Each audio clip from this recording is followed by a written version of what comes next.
What if I told you that Moana was never good, and that we need to talk about why? You may think that I'm trying to be contrarian or that this is grifting or rage bait, but by the end of this video, you're gonna be on my side. And believe me, there are easier ways to grift on YouTube compared to producing a video that is going to take at least 60 hours of my life and only make, if I'm lucky, $60 in ad revenue. And even if you love the movie, there is a bigger reason why you should hear me out and put the pitchforks down. Because even though we are going to do a thorough scene-by-scene breakdown of all of Moana's storytelling problems and all the ways that the movie lies to you, even if you've never noticed how before, this video isn't really just about Moana. It's about what Disney figured out that they can get away with, showing you these fatal flaws, and through that, seeing how they carried over to movies that cannot as easily hide their sins. And analyzing Moana as patient zero for Disney's Chosen One problem. And by the very end, when we're able to take that step back and look at the big picture, we'll be able to see what this means for the future of Disney's movie musicals, for the Disney Princess franchise, and what we have been deprived of as the audience. And so this is Calxiyn, brought to you by my patrons and my YouTube members, here to reveal it all and make you care. Because it is that deep and it is fun, or at least cathartic, to talk about why. I've sprinkled my Moana opinions throughout many different videos at this point, so let's get everyone on the same page. I am a huge fan of all things Disney Princess, all things animated musical, and so even though to say I've been disappointed recently by Disney is an understatement, I never thought that I would be disappointed by Moana. I was so excited to finally watch it for the first time. If you had told me that I would have ended up this baffled, frustrated, and disappointed, or that I would say that I felt lied to, I literally wouldn't have believed you. I wanted to love this movie. Everybody told me I was going to love this movie and I had only heard good things, but instead I was completely blindsided. So what happened? And I'll get into more detail about why, but giving it more chances only made it worse. I couldn't believe how poorly written it was, and then when the newness wore off, I could see how the other elements were working overtime to hide all of it, especially the music. If this movie was not a musical, or had Wish-level music, God forbid, I think the reception would have been very different. So even though I was shocked that all of these problems hadn't really been discussed on YouTube, because of that, because of the other elements working to hide it, it didn't really surprise me. I've talked about this in other videos, but music is the little bit of warmth and magic we carry around with us every single day, compared to how many times the average person actually rewatches a movie. Obviously, parents are going to rewatch it a lot, but most of us are only gonna watch it once a year, or maybe we'll rewatch it before we go to Disney World or go on a cruise, or before the sequel comes out. And I've gone into that psychological aspect for why songs leave more of an impact on us emotionally, not just in the moment, but also in our memory. But it is also because of that I feel like the live-action remake may actually spell disaster for Disney. And let me know if you'd like to see a more meta video on that. Originally, I was gonna do it here, but I cut it for time, which I know is ironic, but I did want to try to stay focused. But anyway, I feel like that the live-action remake could have a great opportunity to address the failures of the original in terms of the writing. But let's be honest, they are not going to do that, and so I feel like instead, they are going to accidentally bring to the forefront of people's minds how poorly written the animated version actually was. Because what is going to happen when the elements that were working overtime to hide the movie's sins aren't there anymore? When every redeemable quality that the animated version was using to hide the story issues has been destroyed. The visually stunning, vibrant, colorful animation has been replaced with the wonky live-action recreations that are muddy and magicless. The character designs that people liked have been replaced with something that looks like out of a horror movie parody, like this is some sort of scary public domain horror movie version of Moana. Judging by the trailers, The Rock is just saying the same lines with worse acting choices and poor comedic timing. And of course, without the facial, body, or vocal expressiveness that animation facilitates. And it pains me to think about how they will butcher the music, which is arguably the best part of Moana, this time. Since we know because of past live-action remakes that Disney will somehow find a way to sonically vandalize the old songs.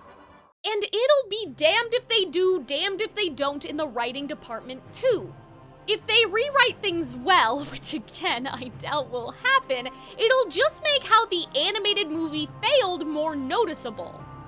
If they rewrite things poorly, which is almost guaranteed to happen judging the track record of the other live-action remakes, it'll just get worse. And if they don't rewrite anything at all we're left with is the original bad writing without those other redeemable qualities, as I said. So I truly feel like the live action is going to ruin the animated version for some people, because without everything else to dazzle them, they're gonna have this moment of like, it's not just that this remake is garbage, this story isn't as good as I remember. All of that to say that part of my reason for making this video now, beyond like, oh whoops, I promised I'd do this 3 years ago and here we are, is because I want to know whether or not we have this influx of people who came here on this video specifically after they watched the live action and are walking away with that reaction, oh, it's not just that this was a bad remake, this was always bad. I don't know, the comment section might become like the Moana fan support group, I guess we'll see. But in general, please do let me know where you are coming from at the start of the discussion versus at the end. Did I change your mind like I said that I was going to? Do you not even know what we're talking about and you are just craving some Calxiyn caring way too much? Or have you been waiting your entire life for someone to talk about the same issues with the movie that you have always had? Are you here to explode me with your mind because I am criticizing something you like, or just looking for something to listen to while you're doing your gacha game chores? Or do you have a different answer entirely? I feel like it'll be interesting to find out, so do let us know. But speaking of people's feelings at the beginning, let's talk about how I felt on my first Moana watch compared to how we got here. If you've watched my older videos, you may have heard me say something like, I felt very moved by the scene with baby Moana. I was loving all the songs. I was crying over the death of the grandma. The visuals were stunning. I liked the presentation of the mythology. I was really rooting for Moana the same way I would Ariel or Quasimodo. I was very immersed and emotionally invested. I loved the movie until MAUI showed up. And that was true for the first time I watched it when I had gone in completely blind, and it was true in those videos as well. But as I rewatched the movie to give it more chances and make this one, I realized that there were a lot of red flags pre-MAUI. I guess to put it this way, the problems with MAUI didn't require any hindsight. Like, in the moment, I could feel it emotionally, and I was also sussing out the writing issues with him and his dynamic to Moana. Like, in that first watch, that was possible, if that makes sense to you. So I'm not really surprised that Pascal walked away feeling like MAUI had single-handedly ruined the movie. But I wouldn't say that now. My love for those Moana moments that occurred pre-MAUI had the benefit of me, completely blind, trusting that they'd actually go somewhere. And so rewatching the movie again and looking at those moments that I had loved with the hindsight, with the knowledge of how the movie would end, I realized, oh, those things are not actually going to go anywhere. And that's when everything really fell apart. Which brings me to the actual biggest problem of the movie. Not MAUI, but the idea of promises and trust. For musicals, we say that the opening number is the promise to the audience, but promise, progress, payoff as a whole or scene by scene or on a character level is at the heart of everything, whether it's movies or games or YouTube videos. Your satisfaction depends on whether you got what you were promised and more, the things that you didn't even know you wanted but you did need. And so in that regard, it feels like there are two disasters happening simultaneously here. One, there are times where the movie makes a promise to the audience, and these promises are genuinely interesting ones. But the movie either does not give the promise any progress and just whips out the payoff at the end, expecting us to have this big emotional reaction without doing any of the necessary digging into that promise. Or it doesn't give us the progress or payoff at all. The interesting thing we had been looking forward to because it was promised just gets dropped. And I think it's self-explanatory why that is frustrating. Then two, there are times where the movie makes incredibly weak promises, period. Where it feels like they didn't want to commit to any emotional or dramatic extreme, even if this would have been more compelling. And because these promises are made up of weaker choices compared to stronger ones, they don't go anywhere interesting. Or similar to problem one, it tries to pretend to. Like when a big moment happens, the movie operates as if that dramatic extreme had been committed to and directly set up this payoff.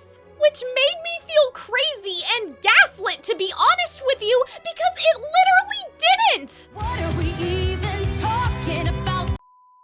There was no progress on these very safe, middling ideas, and even if there had been, that lukewarm idea should not result in this grand a payoff. And it makes me wonder if originally these stronger choices had been made, but they rewrote it without any consideration for the butterfly effect here. Because to put it another way, it's like we have ending A, but beginning C and middle D. And at a glance, this seems like one big connected path, right? We started at C, we went to D, and then we ended up at A. But when you look at it from above, you realize that physically, beginning C as a starting point does not connect to middle D or ending A at all. Because of this weak, wishy-washy starting point, there is no way to get to these checkpoints naturally. And so there is no way for the big moment to have happened naturally. It is all forced. And this is why I say I felt lied to. I felt like I could see the master hands working overtime to fool the audience. And for those of you angrily typing, well, prove it. Shocking, but that's what the rest of this video is for. But this is very apparent in the dialogue around the end of the movie. It feels like the characters are literally looking at the audience, telling them, oh, whoa, whoa, whoa, whoa, forget about everything that was promised up until now. This is the actual problem. We are going to tell you what to think and how to feel. And on top of that, I can also see writer Masterhand being like, well, our movie is doing the moment of triumph and the big emotional catharsis that every Disney movie has. It would be impossible to get here without putting in the work, right? And now we're gonna throw in all these signals and signs that we have trained our audience with using other Disney movies, and now you are going to feel like we earned this even though we didn't. Instead of just going through the movie in chronological order and like this turning into a big summary of the plot, I have instead organized this by grievance and have tried to order them by how early the grievance does manifest on screen. So even though there will be some jumping back and forth, just trust me, walk with me here and I promise you're gonna have a good time. So without further ado, let's dive deep into every time Moana lied to me and to you, even if you've never noticed before.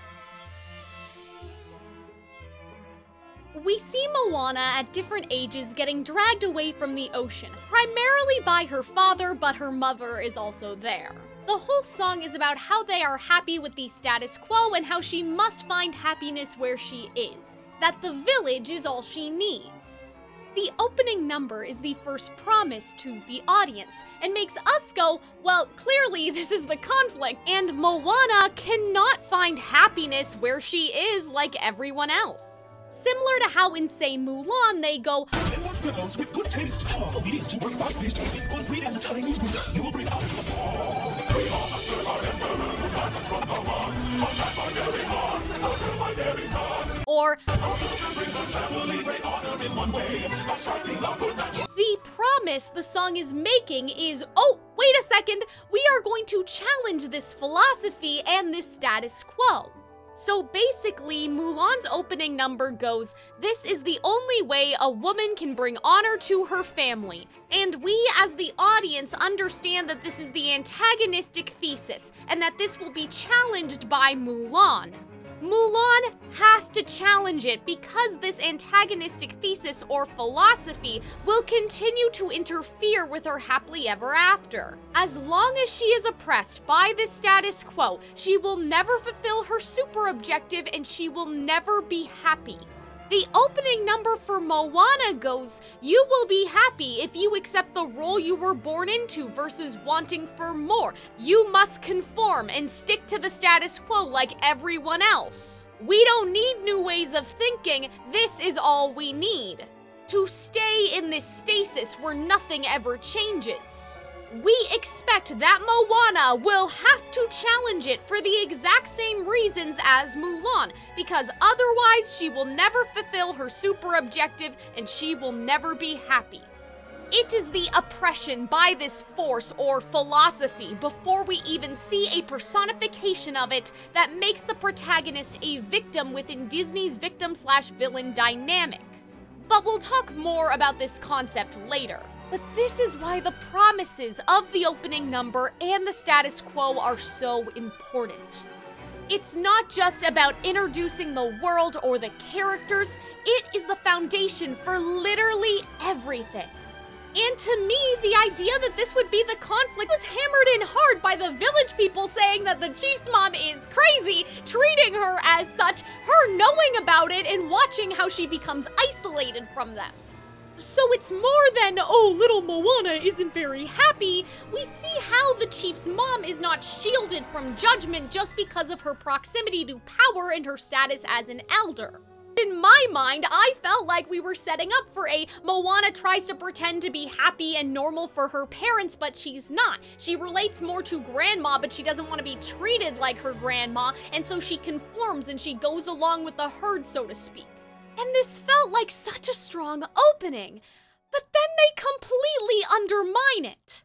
And you may be saying, "But Cal, how? Just like Mulan, she wishes she could be the perfect daughter, so the movie shows us how she is oppressed under this antagonistic thesis and is unhappy, right?" But does it? I'm going to show you that this movie cannot make a decision, and in fact is very, very confused on this point. There are a series of choices made in the opening number all the way until how far I'll go that totally conflict with one another. And you'll understand exactly what I mean later, but there are times where the movie is trying to tell the audience that Moana is perfectly happy on the island. But then there are these visual or context clues to suggest otherwise. And to me, on my first watch, it felt like it was all pointing towards Moana having this deep loneliness. But then, as I will show you, they completely fail to explore that. And a big mistake they make is deciding that Moana can be happy in the status quo.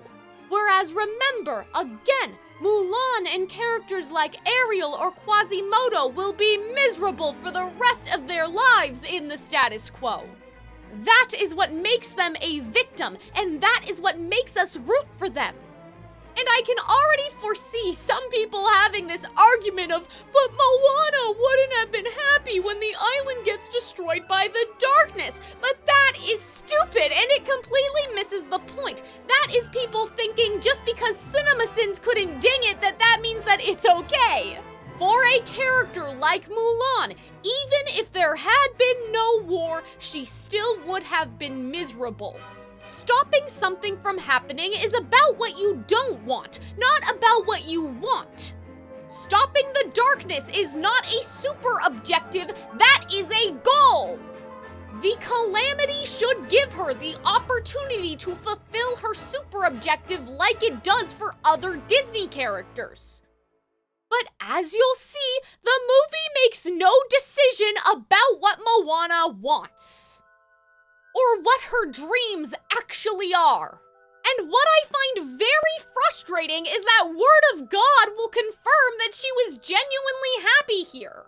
And And we'll talk more about that later, but I think that this is actually detrimental to Moana's character, and it's less compelling compared to picking a dramatic extreme. It's like the movie is tripping over itself to be like, oh no, you don't understand! Moana is actually happy with her life! She did genuinely get over it!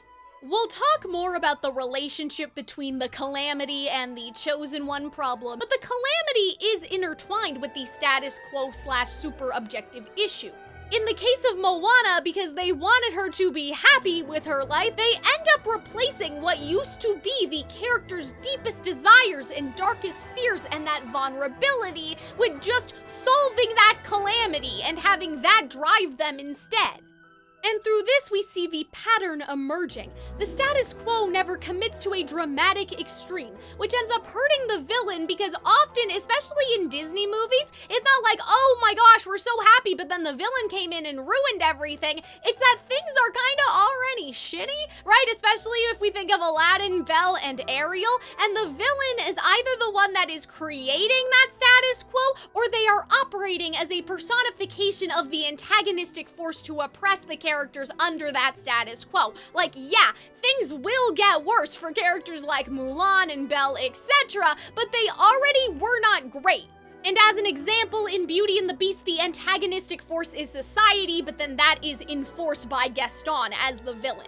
Or something like Lady Tremaine's villainous philosophy being know your place, like you will never rise above your station, Cinderella. You are a servant and that is all you are. Then on the flip side, we have the king, the prince's father, being like, you are a prince, you need to do what princes do. In a sense, they're both oppressed by the same thing, just by different characters, and then we see how that oppression is fought against. But when the status quo is not extreme enough, it means that the protagonist is not lonely enough, or miserable enough, or outcasted enough, or angry enough, or desperate enough, struggling enough.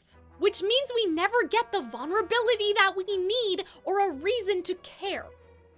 After her father's big speech, we don't see any indications that she's sad to embrace the crown in private, but putting on a happy face for the sake of her parents or anything like that in public. Part of this is probably because of the movie's inability to stay in a moment, which we'll talk about later, but I think that Disney animators have just like low-key forgotten how to show nuanced, complicated feelings on a character's face. I thought that maybe we were getting one here, but then it cut away too fast for us to feel it and to notice. If they were trying to communicate this, they would have had it so when we see Grandma in the distance, we see Moana frown or something like that, like her facade breaks for a second before she puts it back on. But in the movie, she just continues singing with her parents. And I thought they were gonna pull out the rug from under us and have Moana look back at all these moments in the present day and realize that she was miserable, like maybe show a side to the audience that we didn't actually get to see during the opening or something like that. But no! The movie's status quo is in a weird middle zone, which is a huge red flag. From what I understand, they made this choice so Moana was different, unlike those other, whiny, Disney princesses, and anytime someone working on a Disney movie has a sentiment like that, a fairy dies. But if that's what they wanted to do, why did they not entirely commit to that subversion? Why even bother showing her as an unhappy child in the first place? Why not have the ocean choosing Moana catch them all by surprise? I have the answer. It's because Moana is 3 different movies stitched together. They had originally chosen the stronger, more dramatic extreme to have Moana's feelings be more in line with Ariel, Belle, Quasimodo, and Hercules. But they wanted to have their cake and eat it too. It's like they wanted Moana to be different, but they also knew that How Far I'll Go was the emotional core of the movie, in the same way that part of your world is the heart and soul of The Little Mermaid. So instead of fully committing to one or the other, they decided to do it half-assed. Another reason why this was changed, and I think the actual one as opposed to, oh, we just want Moana to be different, is because they didn't want it to seem like Moana was rejecting her culture. And I do think that that's an important sensitivity to consider, but feeling lonely or like no one understands her or that her parents don't understand her doesn't mean that she has to reject her culture. Like, I don't understand where they got that idea from. Like, during these montage scenes, we could have seen that Moana wants to choreograph a dance about the ocean, but she gets shut down by her father or side-eyes from her peers. We actually do see something hinting towards that for like a second, but it never comes up again. And it's especially in these moments where you can see the quilt of the different script treatments. You have the Maui one, the Disney Princess musical movie one, and the we are too afraid to commit to anything / girl boss one. This makes me feel very frustrated. Because now we have an opening number that sets an expectation, that makes a promise, with how it sets up this philosophy to be challenged by the protagonist in the same way as other Disney movies, and then immediately dropping that to go, oh JK, we're not exploring that at all actually. But it's also the fact that what they said just doesn't make sense with the other storytelling surrounding her. Even outside of the opening number, based on other things that have set our expectations or made promises. And by this I mean A, reminding us multiple times that Moana's grandmother is apparently the subject of gossip and scrutiny. Either Moana is okay with everyone talking shit about her grandma, which to me makes zero sense for her character and would honestly make me really dislike Moana. And I don't think that that's true considering the relationship. Or she's not okay with it, but that is never explored. So why even bother setting this up if it's not supposed to be a reflection of like the consequences that Moana will face if she goes down this path? If she follows the call, she will be ostracized like her grandmother. That is never part of the conflict. So what's the point of making her the village crazy lady anyway for not conforming if we're not going to talk about the consequences for Moana also not conforming? Beyond like her dad getting mad at her, but again, we'll talk about him later. And you would think that even if Moana thought that she was over it, right? That there would at least be a scene of like, oh grandma, that's all silly, that's baby stuff, I don't believe in that anymore. Or like even have a scene of her trying to make fun of her grandmother to fit in and be liked. But we never see anything like that. Remember, Word of God says Moana doesn't feel the need to pretend because she's perfectly happy. Let's say she is cured of her longing for the ocean, at least in these moments. Obviously, it's about to come back. But if that's true, shouldn't she have the same attitude as the people that are judging the grandma for believing in these stories and all of that stuff, you know? And so that really sticks out to me as something that was dropped or rewritten, because you can see that there was like a setup there, but I don't understand what the payoff is other than like just it being a device to give Moana all the information because like her grandma still believes in this stuff and can send her on the journey. But like the grandma didn't even really need to be here to do that. Like it could have just been like a god. And so this really sticks out to me because a decision had to be made one way or the other, but nothing happens here. And it almost feels like again, grandma is a holdover from the more Disney princess version of the script. But then when we get to the doubting ourselves rewrite, if you want to call it that, they were like, oh, well, we can't take out grandma because she's what spurs Moana to go on the adventure. Like she's the character that holds all the information, but we can't actually do anything interesting like emotionally with the fact that people literally call her crazy and all that stuff. And B, for the other thing lurking in the background and demanding to be addressed, the elephant in the room, if you will, though in this case it's not an elephant, it's a chicken and a pig. I don't know if you've noticed, but Moana has literally no friends. And this is very distracting because am I supposed to ignore what I can see with my own eyes in favor of that word of God? Even though on the surface, these things may not seem like the biggest deal ever, I will explain why they are also some of the first, smaller indications of how this movie will betray the audience's trust and keep breaking promises. Like everything that I will bring up, none of this is, oh, I'm salty because this didn't go my way, but rather, it's because, as I said, these things are distracting.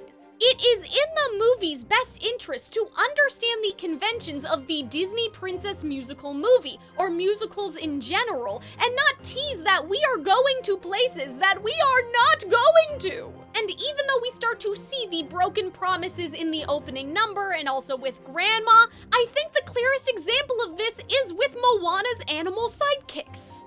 It is up to the movie to understand what things like the animal sidekicks signify or how they function as a shorthand to communicate information to the audience instantly and not set those things up if they're not going to go there.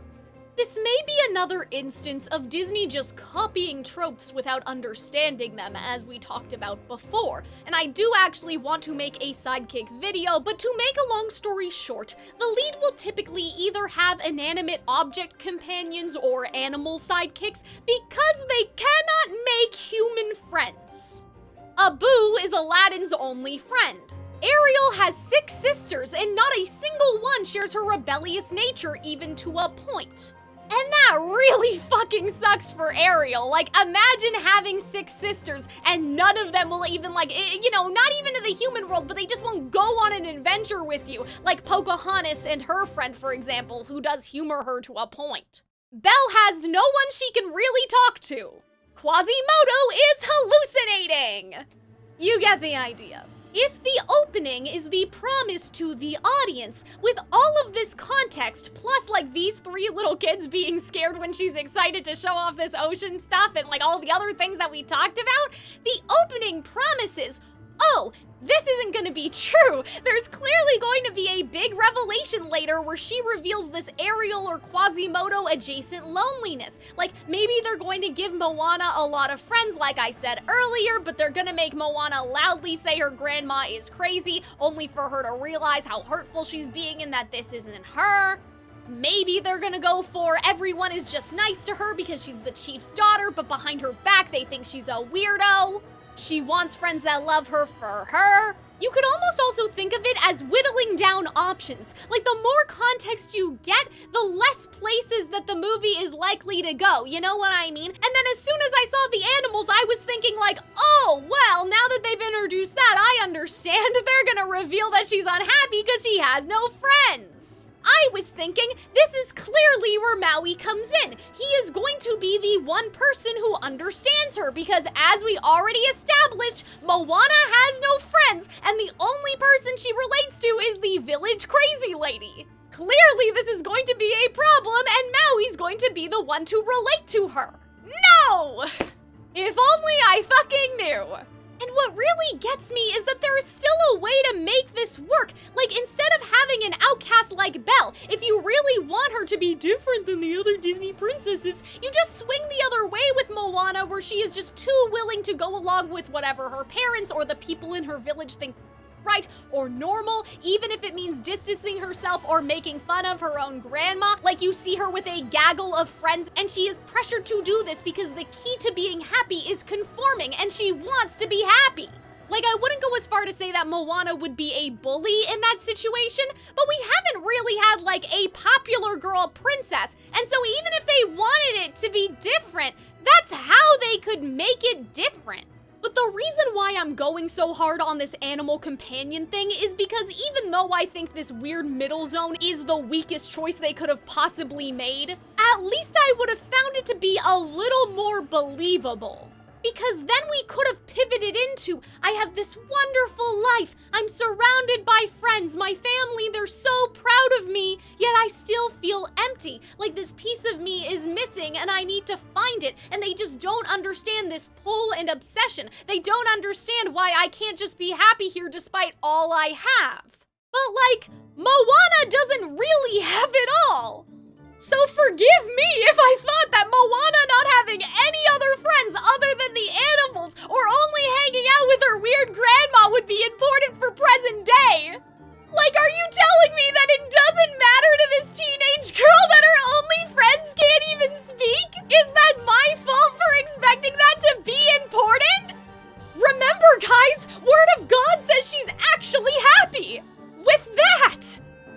this refusal to commit to either Moana is already an outcast or Moana is very popular and beloved, but it's because of this facade and she is afraid if she is her true self, she'll lose everything, causes another problem. They treat the mysterious call of the ocean as the problem or the conflict here, when instead the call of the ocean should be what facilitates the personal conflict to emerge.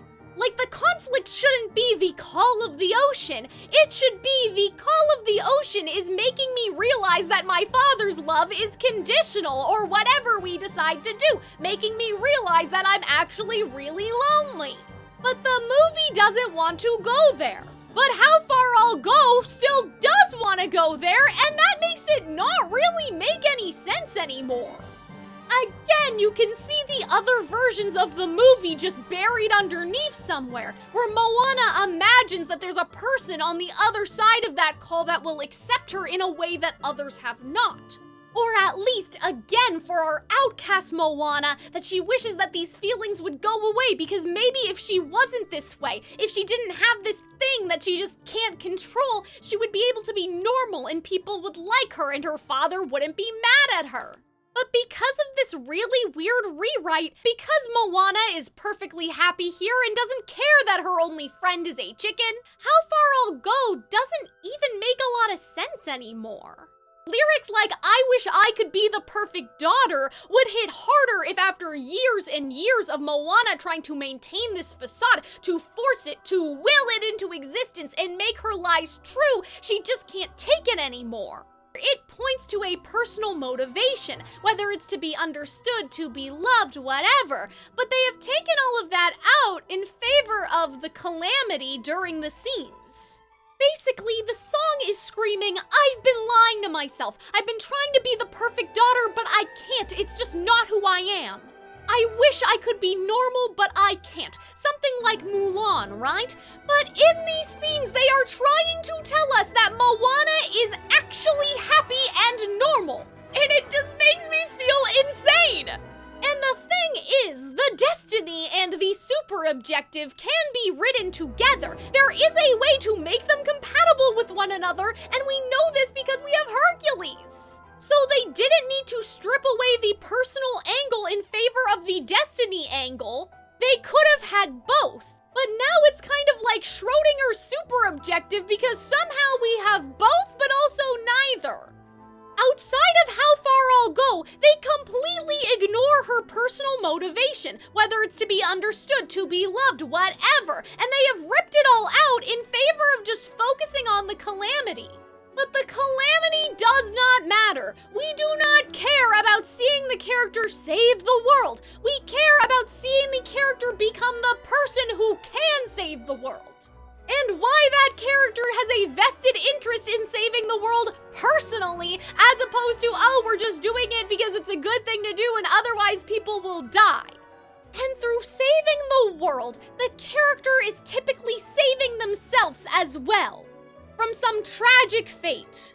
A life where they are condemned to forever be unhappy. And on the topic of giving your character this strong feeling that just won't go away or whatever, like that they are driven by a call, like having some sort of parasite as opposed to belonging, love, honor, or whatever as a super objective. Yes, some of us do feel callings, but it's not really about the calling itself.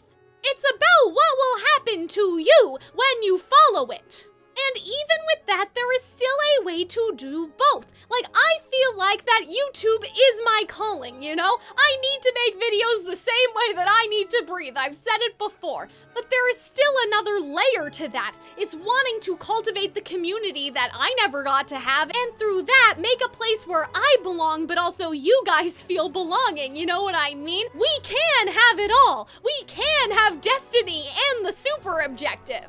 And in the Adorkable video, I explain that Disney seems to be afraid of this because this is the victim-villain dynamic that happens in all Disney movies. It is what Disney is based on. But then that would make the princess a victim, and that goes against like, oh, the strong female characters that they want. They are afraid of making them seem weak, even though the victimness is required for stakes and conflict and for the villain to feel threatening. And then on the other side, you also have them worried about the female leads being perceived as selfish or bad role models for having a personal motivation. And as we see with Wish in particular, this leads a lot of their heroines to actually be bad role models or come off as selfish, because they are not enough of a victim, and then their insistence that they're not acting selfishly is actually like more suspicious compared to just admitting what they want.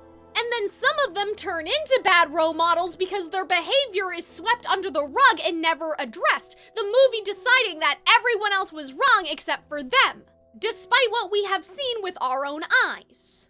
Anyway, I feel like the Mulan live action is the clearest example of how destiny overtook the personal in that movie, where Mulan's vulnerability was thrown out in favor of she had superpowers all along and this mysterious call and the force and the destiny and all that bullshit. But now getting back to Moana, what is so frustrating is that this movie tugs on the misunderstood thread again, saying about her father, he doesn't get me after their argument. But this literally does not matter. Moana never says to him, it's not about the ocean, Dad, it's about more than that. She never even says that to Maui. She doesn't have that moment in the same way that Ariel goes, if you would just listen, or oh, he'd never understand, or how Belle says there's no one I can really talk to. Why are you putting these things here if they're not going to matter? If this isn't something that Moana is going to bond with Maui over? It cheaply tries to pull the Mulan by going, I wish I could be the perfect daughter, even though this is never brought up again. And it is missing that emotional intensity that reflection has, because it goes farther than like disappointing her parents. It's when can I truly be myself and be loved for who I am? Am I doomed to be unlovable forever because I cannot conform? And yes, also she wants to bring honor to her family, but that is like the core of what Mulan wants. But instead what we get is Moana actually being the perfect daughter, getting into one fight with her father, and then her father like exploding at her for basically no reason. Like even this scene only happens because she wants to help her village. And I think that Mulan is a really great example here because to me, this would be like if in Mulan she had been the perfect daughter and fucked up once and then got this reaction. Like, yeah, I understand that the matchmaking ceremony is still a big deal, but what hurts even more about the scene's post-matchmaker is that Mulan's family kind of expected it.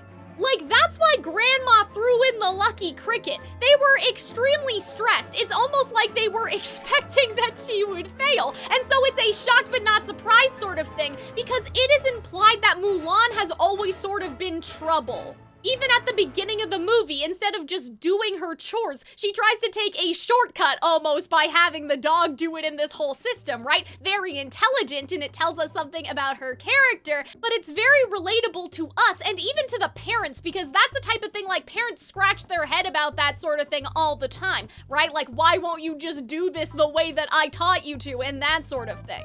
Anyway, a change like that would also affect the dynamic with Mulan's parents, because if they react too strongly to this one time that their child makes a mistake, it would kind of make them look like assholes. Whereas because we have all of this context, we understand that they are just exhausted parents who are worried about their only daughter's future.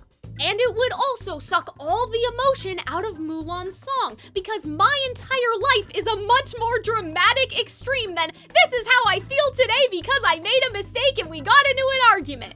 And I hope that theoretical paints a picture for people and helps it click for you guys, even if you didn't feel the same way I do originally, because this is how I feel about this whole situation with Moana. We'll talk more about Moana's dad later, but for all the effort that they put in to try to make him sympathetic, he actually comes off worse than Triton here because of this. Because similar to Mulan, we get the impression that Ariel is always trouble. But Moana is literally suggesting this because her people are going to starve otherwise. Like, dude, give me a fucking break! Later in the movie, when Moana is begging Maui to stay, she never says, if I turn back now, I'll be a laughingstock. If I turn back now, my father will be right. She never conveys that she shares the same fears and insecurities that Maui has. That Tamatoa spells out, but we'll talk about that later. So even though I do find the song enjoyable, and I'll give it credit for being triumphant like Hercules or Quasimodo instead of being like a wistful ballad that trails off sadly, Lin-Manuel Miranda is telling a completely different story than these scenes, and that ends up messing with his song. And even within this song, we don't quite get there. We don't get that for once it might be grand to have someone understand. In other videos, I have called this the oh shit moment. Instead, all the focus is on the calling and the calamity. And I feel like part of the problem here is that there's no bridge, and you'll notice this as a trend that starts with Moana, and unfortunately we do see this get replicated with Wish and also the Snow White live action remake, where either there are no bridges to get into that oh shit, like that more personal thing, like usually where the vulnerability or that super objective signal usually lies, or we do get a bridge and it's just like, it's bad, they never say that, because the songwriters don't think that they have to. And like, you do, you have to, that's the whole fucking point. Because we abandon the personal after this one lyric, Moana's entire song becomes Destiny is calling me, but so what? Who cares? Even Moana finding out how far she'll go is a who cares, because there should be an and after that. And I'll prove to my father that I'm worthy, and I'll find where I belong, and I'll finally be happy. Whatever the case may be. But it's never just destiny. It's and when I respond, my dreams will come true. But what are those dreams, Moana? I don't know! I have theories about logically what it should be, but she does not express her deepest desire. And I imagine that some people will argue, but Cal, despite all the clearly loose threads that are hanging from the other version of the script, the movie that we got is not about that. It's about Moana finding herself. But she doesn't seem all that lost. So why should I care? Again, except for one argument with her father, she is happy here. So what is she trying to find exactly? The angle of finding herself doesn't really make any sense unless you go for the more dramatic extreme of her repressing her true self her entire life. And I understand, like, people are gonna say, oh, Kel, you don't understand. I understand that part of it is about finding this lost piece of her culture, but she only finds all of that out after how far I'll go. So in this song, what is the super objective? I guarantee that none of you can answer that for me because there's not one. The movie doesn't make it dire that Moana needs to find this piece and needs to connect with that part of her culture to be happy. It's just that she needs to do it because calamity. And I don't really see that coming of age or self-discovery thing either, because Moana doesn't actually learn anything. She doesn't find this truth about herself or mature in any way, but I'll explain that a bit more later. They decide to put all their eggs in the destiny basket, and because of this, Moana feels very unrelatable compared to her child self that was clearly different from the other kids around her and bored out of her mind. If they really wanted this 100% happy with her life Moana, they could have instead committed to a blissfully unaware and maybe low-key, even a bit selfish Moses-like character. Again, that we see that child Moana is kind and that she has a lot of imagination, but she continues to repress it to be accepted until she ends up becoming very fake and cruel and joining in on being cruel towards her grandma. Also, the other thing about Moses is that he also kind of has a find himself type arc, where like he thinks he knows who he is, realizes that he doesn't, and wants to find out where he came from. Finding where you belong usually involves embracing yourself and figuring out who you are anyway. Like, think about Quasimodo or Rapunzel breaking away from Frollo and Mother Gothel and becoming individuals. Like, I don't know where this idea came from that they could only pick one. Do you know what I mean? And now that I said all that stuff about Moses, I'm realizing that, like, maybe this is a holdover from when the movie was still Maui. Like, maybe the problem that we're seeing here is not even like a remnant of like the Moana 1.0 where she was still a Disney princess and like depressed or whatever and lonely, but this is actually a Maui thing. Like, maybe it was gonna be something like Maui had forgotten who he was, that he was a demigod, that he did all these terrible things, and then he found out. Like, they were literally going to do kind of something similar to Moses, and then when they changed it, they lost the personal motivation, and it wasn't the Maui movie anymore anyway, it was the Moana movie. Because as I say that, like, the selfish thing and like, oh, I'm gonna prove that I wasn't like that. You're lying, I didn't steal the heart of Te Fiti. And then at the end he finds out, oh no, I didn't really do that shit, whoopsie. Like, you know, instead of having Maui remember all this and you see him as the demigod, maybe like you see Maui as like a human boy. Like, maybe after Te Fiti he was like adrift for thousands of years, or like somehow frozen, and then when they stopped being wayfarers, they like found Maui and raised him from like, I mean, I guess he's already kind of old when we see him, but again, I'm trying to think of an earlier rewrite where maybe he was still a teenager doing all this bullshit or whatever, you know? So maybe that's what it was. Maybe it was like Maui was supposed to find out, and that's the whole thing, and they were gonna do, oh, you're secretly a demigod, kind of like Hercules again. That actually kind of makes a lot more sense to me. I mean, I think it's both still, but I'm like, oh, okay, yeah, this makes sense. Like, he finds out he's Maui, the horrible villain in all the stories, and like he had amnesia or something like that. Anyway, you could have had a Moana who initially goes on the journey to be this big shot hero, or to prove her father wrong. Oh, there's the other thing, right? Moana was supposed to have brothers, but then they were like, no, Lin-Manuel Miranda, that's too many characters, and then he was like, okay, bet, and that's why, like, everything with Encanto, anyway, that's another story. But I wonder if it was gonna be like a gendered thing, like that Moana's the oldest, and so she should be chief or something, but then the dad thinks that the brothers are more capable, and she would have to, like, prove it. Like, that also kind of makes a little bit of sense, that was maybe an idea that they played around with.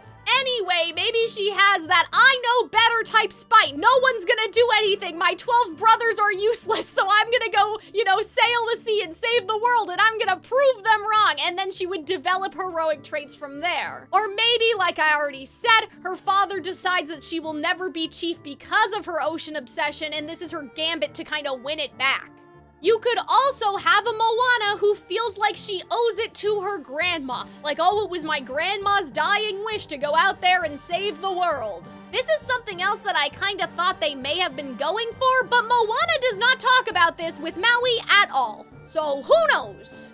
Choose your choice, as my vocal teacher would say. But I just see the outcast thing so clearly. Especially with the behind the scenes information that originally they did write her more that way. And the remnants of this idea are so clearly left over, and you can see that this idea was really important for Maui's backstory in some of his other scenes. But they just wasted all of it. So as we close out the issues with the status quo and how that trickles down to the issues with Moana's super objective, just remember all this, especially the super objective stuff, when we talk about Maui. This has to be the most frustrating one for me. At the beginning of the movie, baby Moana is going after a seashell, but she sees a turtle in distress and tries to help it. This is our very first broken promise to the audience. Because this scene is telling us that Moana is the chosen one based on her kindness, on her moral virtue. This is incredibly common for fairy tales, where the hero has nothing but their goodness or their wit, whereas the villain has legitimate power or incredible magic. But this literally does not matter. There are many times throughout the movie where Moana is as or as arrogant as Maui, but the ocean does not withdraw its support or punish her. In fact, the ocean seems pleased that she's putting Maui in his place this way.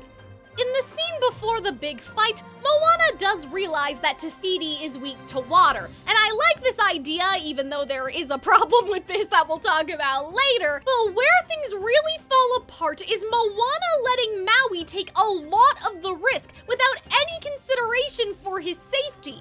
And because Moana's communication sucks and her arrogance is at its peak, Maui gets bodied. Even though I used to be Maui's #1 op, he is objectively right during the scene. Moana even says, "I thought I could make it," which seemingly is her acknowledging her own selfishness, that she wasn't considering Maui's safety at all, that it didn't matter if he got hurt as long as she did what she's destined to do. And Maui going, "I'm not killing myself so you can prove that you're something that you're not," was very revealing for how the movie ignored not only these promises, but all the ones that we mentioned before already.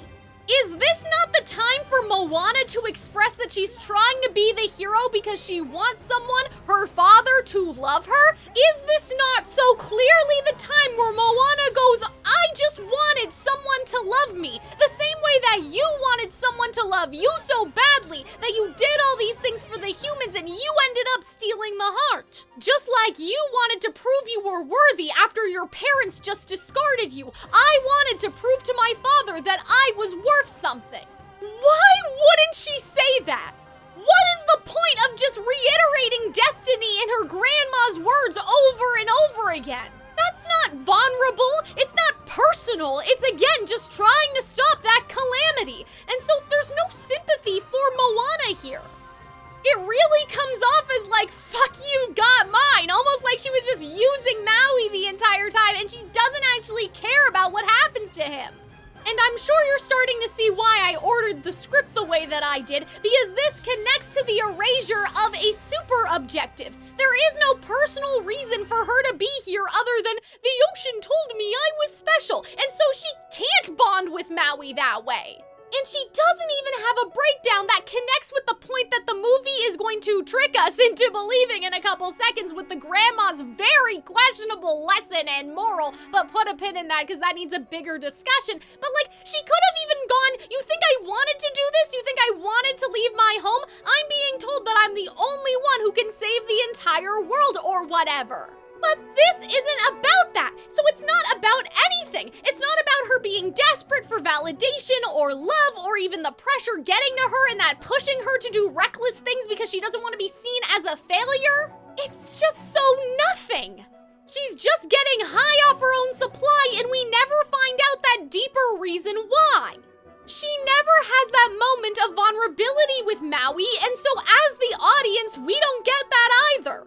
And it would have been so much more impactful if instead of Moana crying like, "Oh, woe is me, I can't do it, I'm not the chosen one," the ocean actually took the heart back because of how she was acting.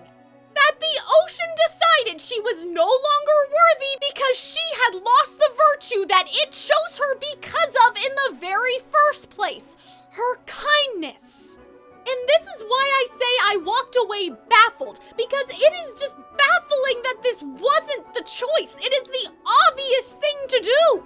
With what was promised, does it not make so much more sense if you had the kind, patient, loving Moana think that in order for Maui to respect her, in order to be a hero, she needs to act like him, and then she starts to change for the worse? Maui could feel guilty that the once good-hearted Moana turned into a little mini Maui, and he could leave during their breakup because he feels like he corrupted her and that he is a terrible mentor.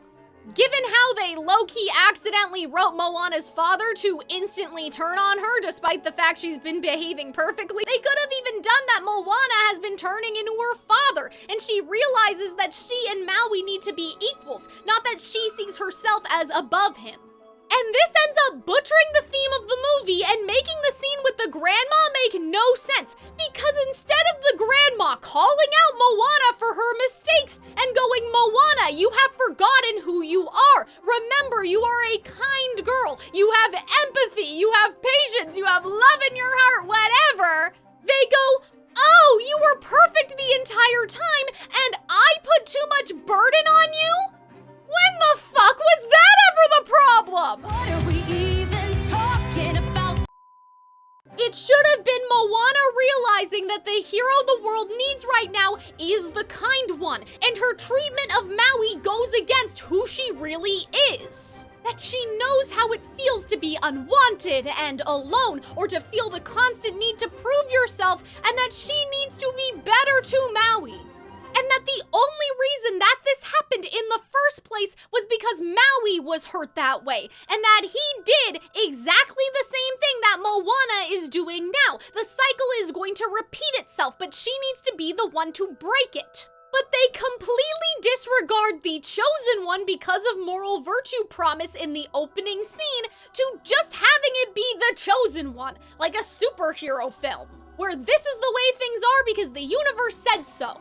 And like I talked about in my recent exclusive rant from the Hex video that was cut for time, that's not even giving enough credit to superhero stories, where much of the time the hero does have to pass a test of kindness before they receive their powers. And in a way, the universe says so just completely removes both consequences and stakes. No matter how horrible the hero acts, they were chosen, so they just gotta believe in their specialness and try even harder, apparently. Their moral virtue doesn't matter. The ocean could have chosen any old asshole and they would have been able to do it. And when it comes to stakes, we know that it is destiny, and so they don't need to fight as hard. Like, Elsa being born with her powers is fine for the story of Frozen 1, and the prophecy is vague enough to be open to, like, multiple endings, if you want to call it that. But in Frozen 2, because they did this thing where the voice calling Elsa was her fully realized self all along before they changed it to the mom, they did this kind of, like, I don't know, a paradox thing. Like, Elsa has to become her fully realized self, or she can't send the message to pass Elsa, you know what I'm saying? And even though they changed that, the sort of train tracks of fate do still kind of apply. And it's so clearly causing a rift between Elsa and Anna, since Elsa is also getting high off her own supply, kind of like Moana was. But that's completely ignored because there's no time to address that and solve the conflict of the movie. They can't take Elsa's powers away as some sort of punishment, or she can't, like, give them up. Because part of the issue is that Elsa will not let Anna help her because she's like, I have the powers, you're defenseless, whatever. And so, like, even if Elsa was like, you know what, I don't want this, give my magic to someone else, and so that way, like, I don't need to worry about this rift between me and my sister, we can go live normal life. Like, they can't do that because it's destiny, so Elsa just needs to be right. And Anna just needs to get over it, even though it doesn't make sense. The Chosen One was a particularly bizarre change for the Snow White live action. There was literally no reason to do this other than a cheap attempt to girl boss and remove the personal, as I mentioned earlier. And it's really strange because, again, the train tracks of fate and stuff here, she's basically forced to become the person her parents wished for her to be, like the wishing well stuff. Like, it's kind of implied that, like, the wishing well stuff is coming true. And so they were trying to give Snow White more agency, but they actually gave her less. Because this is not a result of her effort or her choices. It was destiny. Like, destiny put her on the path to get her here because the parents made the wish. Now, I understand that we see little Snow White wishing for that too, but, like, her parents told her what to wish for. Like, she was 8 years old. She was basically just repeating what her parents wanted her to. But the clearest example of how this fucks everything up is with the Mulan live-action remake compared to the original. Not only does the Chosen One take away how Mulan worked to succeed and uses her traits like her intelligence and strategy to do so, but it also just smooths over all the conflict. Like in the animated version, when Shang decides to send her home, the stakes are life or death here. And it's not immediately obvious to us how Mulan can come back and succeed and make Shang change his mind, because it's not like she has superpowers. When she realizes that there's a way to get the arrow down, the audience is surprised too. Like maybe some of us would have thought of it, but most of us are having that same realization with Mulan. We can't wave our hands and be like, oh, well, she has super strength, so it's fine, he'll just change his mind. In the live action movie, everything is just destiny. And so every interaction is just like, oh, I'm worried about my daughter. And, well, don't, because she's destined to become a great warrior. And that's just instantly smoothed over. And because they gave her those superpowers in the live action, none of the other conflicts from the animated movie carry over. So we don't see her desperation, we don't see her vulnerability, and so there is no reason for us to care. And so I say all of this because the payoff of the movie with Te Fiti feels like it is responding to that initial promise. Moana is the chosen one because she is kind. No one else could do this because no one else would see Te Fiti for who she really is and have that empathy for her. But it is unearned because there is no progress on this idea of Moana being the chosen one for that reason. The movie literally forgets. No other conflict in the entire movie has been resolved because of her kindness or reverent power. This is clearly supposed to be Moana sees the best in people. Because she was treated differently, she understands how it feels. She understands that pain, and she is able to heal Te Fiti and tell her that she is not alone. But remember, Moana doesn't care about being alone anymore. She doesn't care about having someone understand her or not. She has no super objective anymore. All she cares about is solving the calamity. It is just so fucking mind-boggling and ridiculous that they would forget the entire middle of this character arc. And I kept thinking to myself, why? Like, why did this happen? Other than the stuff we talked about before of like, oh, Disney doesn't want her to be a victim, and so we're not gonna have her be depressed, and like all that other stuff that we talked about earlier. I was like, okay, but even still, if you didn't have her be an outcast, she could still have kindness and empathy and see the best in people and whatever. So like, how did this happen? Like, there is still a world where you have that Moana who's 100% happy with her life, where maybe, as I said earlier, she falls into like the wrong crowd and like making fun of her grandma and like, you know, she regrets it and like that could still be like a thing, but you could still have her like be kind and that be part of the lesson. There's no reason to not have that middle in the movie, even though we don't have the super objective anymore. You guys understand what I'm saying? There is still a way to do it. So what happened? And then I figured it out.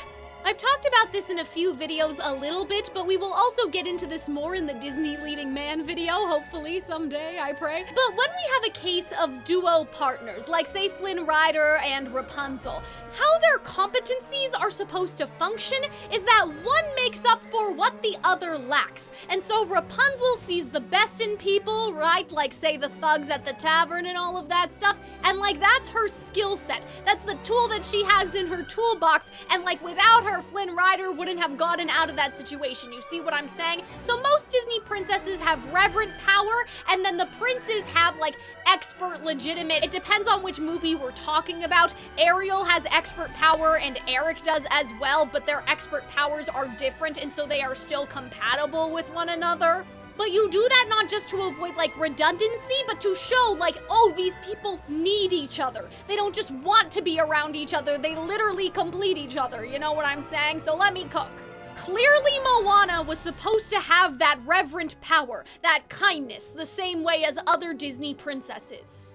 And Maui was supposed to have wit. He is literally a trickster god. There is no doubt in my mind that he would have shared a lot in common with other trickster archetype characters like Aladdin. But when they decided to change the movie from Maui to Moana, despite the fact that this coat of paint is peeling off and we can clearly see the Maui movie still underneath, And they decided to lean harder into the strong, independent princess who doesn't need romance or a man or anyone type angle. They transferred what were probably originally Maui moments to Moana to make her seem stronger. And I honestly wonder if to some extent that Moana is kind of just like the manifestation of the kindness arc that Maui was supposed to go through taken out. Because I will mention this again later, but it is ridiculous that Maui is not the one who needs to apologize to Te Fiti and Moana does it instead. Maui, you have to restore the heart. What are we even talking about? They should have at least been together, but I honestly think that there was another version, again, probably when it was the Maui movie, that Maui realized what he had to do, and it was him and Moana doing it together, both doing the apology. But of course, kindness is not seen as a strength to the people that work on these movies anymore. You can only be strong if your strength is displayed in the ways that men approve of or want to see. And kindness is just so boring. We would rather see action anyway. As if we can't do both of those things at the same time. Rewatching the movie and seeing how Moana treats Maui totally ruined her character for me, to be honest with you. Like, on my first watch, I remember liking her a lot more. As I said, I thought that Maui was the problem and blamed him for everything. But when I rewatched it, my opinion really soured on her. Like, all this time I had been saying, I love Moana, I hate Maui. Moana, the character, deserves better. But I think that now in hindsight, I loved like the theoretical outcast Moana, or the Moana that we got in the songs at the very least, which I clearly had a stronger connection to for the reasons I explained earlier, like music being that little bit of warmth that we carry with us and all of that. But if you take away all those things and just look at Moana in the script, especially compared to what we were promised, Moana comes off as a completely different character. And even though I had suggested earlier, like, why not make her a bit more Moses-y or Cusco-y or whatever, that only works if there is some awareness. But the scene with Moana's grandma shows that there is zero awareness, or that the movie is not interested with Moana's arrogance. It just wants to pretend like it isn't a problem. The way she manipulates Maui here reminds me exactly of how Flynn manipulates Rapunzel. And though we see characters like that, or like Aladdin use his wit to succeed, and he does trick the genie and other characters, like, these guys are from the streets. This is not promised at the beginning of the movie either. Like, this is not shown as a tool within her arsenal. When she is a child, she is just kinda slippery. It's not like she makes a fake Moana out of coconuts to fool her father into thinking she's sick when she's really out sailing. She just like runs away a lot and gets caught. If they wanted to show us that she was clever, they would have done that, like the same way that they do with Mulan. There were opportunities to show us that she was clever, but the movie doesn't do it, and I think it's because originally the movie didn't expect to need to do it. And you can still have her conform as an adult, but still show her cleverness being channeled for good, and then show, like, in the past, how as a child she was doing it to get out of trouble. Like in the present, we could have seen that she makes a tool to harvest the coconuts more efficiently, or create some sort of new method for the tattoo process to be faster so this guy isn't suffering. And I understand that the whole point of the opening number is we don't want things to change, but you can just work that into the conflict then. Like, you have Moana make all these things, but her father goes, no, that's not tradition, we're not doing that. Like, at least show an attempt to do it, even if it's gonna get rejected anyway. I mentioned this in that exclusive Patreon video I talked about, but that's how other Disney protagonists earn this being in their toolbox usually. You have Mulan tying the chicken seed onto her dog to get through her chores faster. You see her instantly winning this chess game despite only having a few seconds to look at the board. Literally everything that Aladdin does in the opening song is something that he will do later in different points of the movie to succeed. If they were trying to do this on purpose, they would have done those same things that they did for Mulan or Aladdin. It is just common sense. Like, as much as I like to say there's no right or wrong answer, just stronger or weaker choices, sometimes there is a right and wrong answer, you know what I mean? Or there are at least like tried and true strategies, stuff like save the cat. There are just like writing 101 things that like, yes, of course you would do that if you were trying to do this. And it doesn't make sense not to do those things unless you are incompetent or you don't know what you're doing or you didn't think that it was going to be a problem later because it wasn't in the original script. But regardless of the why, the audience is just supposed to ignore the fact that this has never been established as being something within Moana's tool belt. It doesn't make sense. Remember, the ocean chose Moana because she is kind. That is the promise we were made. Then with the ocean watching, and apparently with its approval, she smugly tells him that he is irrelevant and that everyone hates him. Even as a certified MAUI hater, or I guess I'm reformed now, I haven't really decided. I think it's just like everyone is just a victim of the movie's bad writing at this point, so I'm a bit more sympathetic towards him. But anyway, even with that, I can be unbiased enough to say that this is not very kind. My professor used to say this all the time and it really stuck with me. It's almost always more interesting to genuinely ask the question rather than to play a line to be sarcastic. Now, obviously, there are times where a director or writer will intend for the line to be sarcastic, but he was talking about like when it's up to you to make the strongest choice, that usually is the strongest choice, to just ask it, because there is no depth or vulnerability in sarcasm. It immediately like puts up a wall. It would have been 10 times more interesting for Moana to be genuinely disappointed that Maui is the villain that everyone said he was. For her to say, I wanted to be just like you. I thought you were the hero, but you don't really care about us at all, do you? And then for her to say that her people will literally die, which the movie often forgets to have Moana bring up.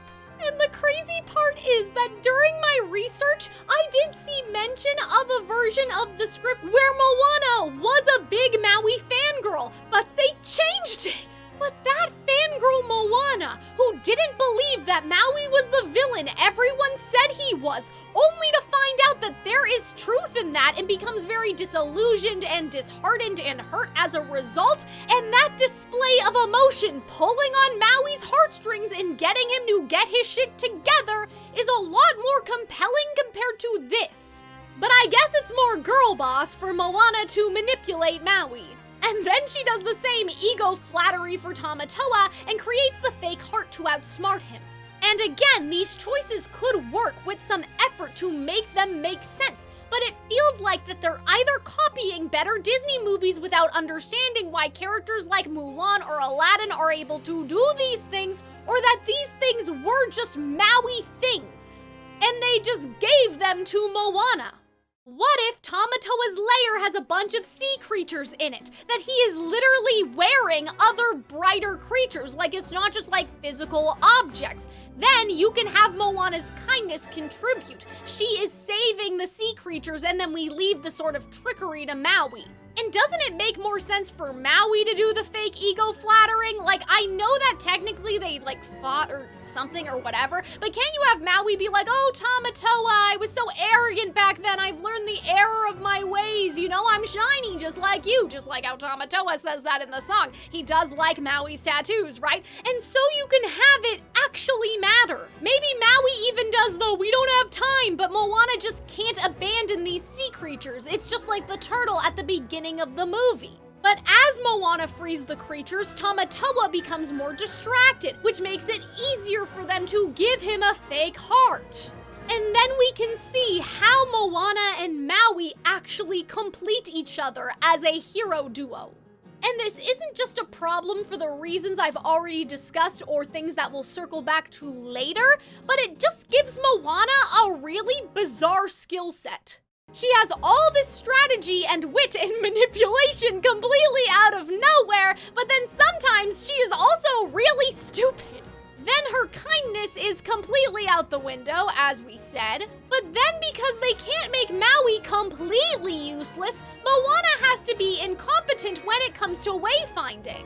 A skill that he can teach her, and so as soon as he does, he kinda becomes useless. And even if you want to argue that Maui's usefulness comes from the hook, that goes against the themes of the whole movie. Like, you're basically saying that the only value that Maui has is his hook in that case, not his wit or his trickery, because Moana can do that anyway. But I'm getting ahead of myself. We will talk about that more later. I really wish they just had Moana practice her wayfinding in secret the entire time. That way, her competencies and Maui's competencies wouldn't overlap. She would have her kindness and her sailing, and then he would have his wit and his hook. Like, Maui has been trapped on this island for what, 1,000 years? Yeah, sure, it's just like riding a bike and whatever, but like, I feel like you'd get at least a little rusty. They could have made it so he just forgot how to sail. Or that once he got his hook, he transformed all the time anyway, and so it's a consequence of overusing his power. They could have even had it so Maui is afraid of the water because of his backstory. It is so fucking obvious that this would have been the stronger choice, and it just makes me crazy. But this is actually also a butterfly effect from the status quo problem, because Moana has to be happy so she's different from the other girls, and so she can't sail in private or like doesn't want to because she's not unhappy enough to, you know what I mean? And so because the status quo doesn't push her to do it, she never does it, which means that she is actually grossly unqualified and that Maui and her father are literally right! I wish they had gone for father. I've been practicing in secret all these years, and now I'm gonna prove to you that I can be a good wayfinder and a good chief. Aren't you so impressed? Only for him to then freak out. Because if it was not for the ocean, Moana would be dead. Her successes only happen when the writers borrow Maui's skill set and give it to her, or Ocean Ex Machina intervenes. We're supposed to think that this is some triumphant moment instead of it being really stupid. She literally almost drowned then and almost drowns again! It's just so hilarious to me how people will be like, Ariel is stupid, Triton is right, blah, blah, blah. But we literally see Ariel handle herself multiple times, whereas Moana has never done anything in relation to what her father is worried about. And she doesn't even have the Aladdin-type wit to rely on either. The ocean bails her out, but somehow Moana never faces the same criticism as the other Disney princesses. Somehow she is seen as one of the only empowering ones, but in reality, she only succeeds because of destiny. All of this goes against the initial promise of her being chosen for her kindness, but it also just fucks up how competent she is, because she doesn't need to be. Why? Like, how did this happen? Was it careless rewriting? Was it a purposeful choice so she'd be more girl bossy because kindness is not seen as strength? Is it Maui leftovers? But either way, this is something that has happened in nearly every princess-adjacent movie since Moana. Even the live-action remakes have been butchered to do this, and so we can't blame all of it on, like, the quilt of a script going on here. There is just such a big shift here that it feels like it almost has to be a cultural shift, you know what I mean? Like, something that I like to say a lot is that the movies do not, decide the culture. They are a reflection of the culture and what we value and what we prioritize, but we'll get more into that later, and kind of like the individualism of all this. The toxic independence, if you will. Anyway, if we wanted girl bosses so bad, this made me think, like, why not involve the mom? Even when we look at the Snow White live-action remake and shit, like, why is it always the dad's legacy? Why not have it so it was Moana's mom, her dad, and the best friend going out on the boat, and the best friend still dying, but the mom and dad having completely different reactions to it? Like, the mom never lost her love of the ocean, and so she helps Moana learn in secret. You could even have her do this out of, like, anxiety if you want to. Like, kind of like the difference between the parent who never allows their child in the pool compared to the one that enrolls them in, like, military-grade swimming lessons, you know what I mean? And that way we wouldn't need Maui to teach her how to tie a fucking knot! But speaking of Moana's parents, it is finally time to talk about Moana's dad. Moana's dad may be the best example of the writers doubting themselves and that leading to a worse character, because he is also not given interesting dramatic extremes. It seems like he was supposed to, but again, just like Moana's status quo and how they rewrote that to be different than the other Disney princesses TM, his character is also squandered in a sense because I think they were afraid of making him too similar to King Triton. But the reason why Triton is so compelling is because the extreme that he operates at facilitates a greater and even more dramatic change of heart later. Now, Disney doesn't have a great track record with the father figures. A lot of the time they go for like small and cute, but like kind of childish and incompetent, or like very stern, or you know, your King Triton and like Pocahontas' father types, that sort of thing. And so I could see them potentially being afraid of making one of Disney's only not white fathers as temperamental and as destructive and as abusive as Triton is when he destroys Ariel's grotto. And again, just like the revisions that they made to Moana because they wanted to be culturally sensitive, I understand that.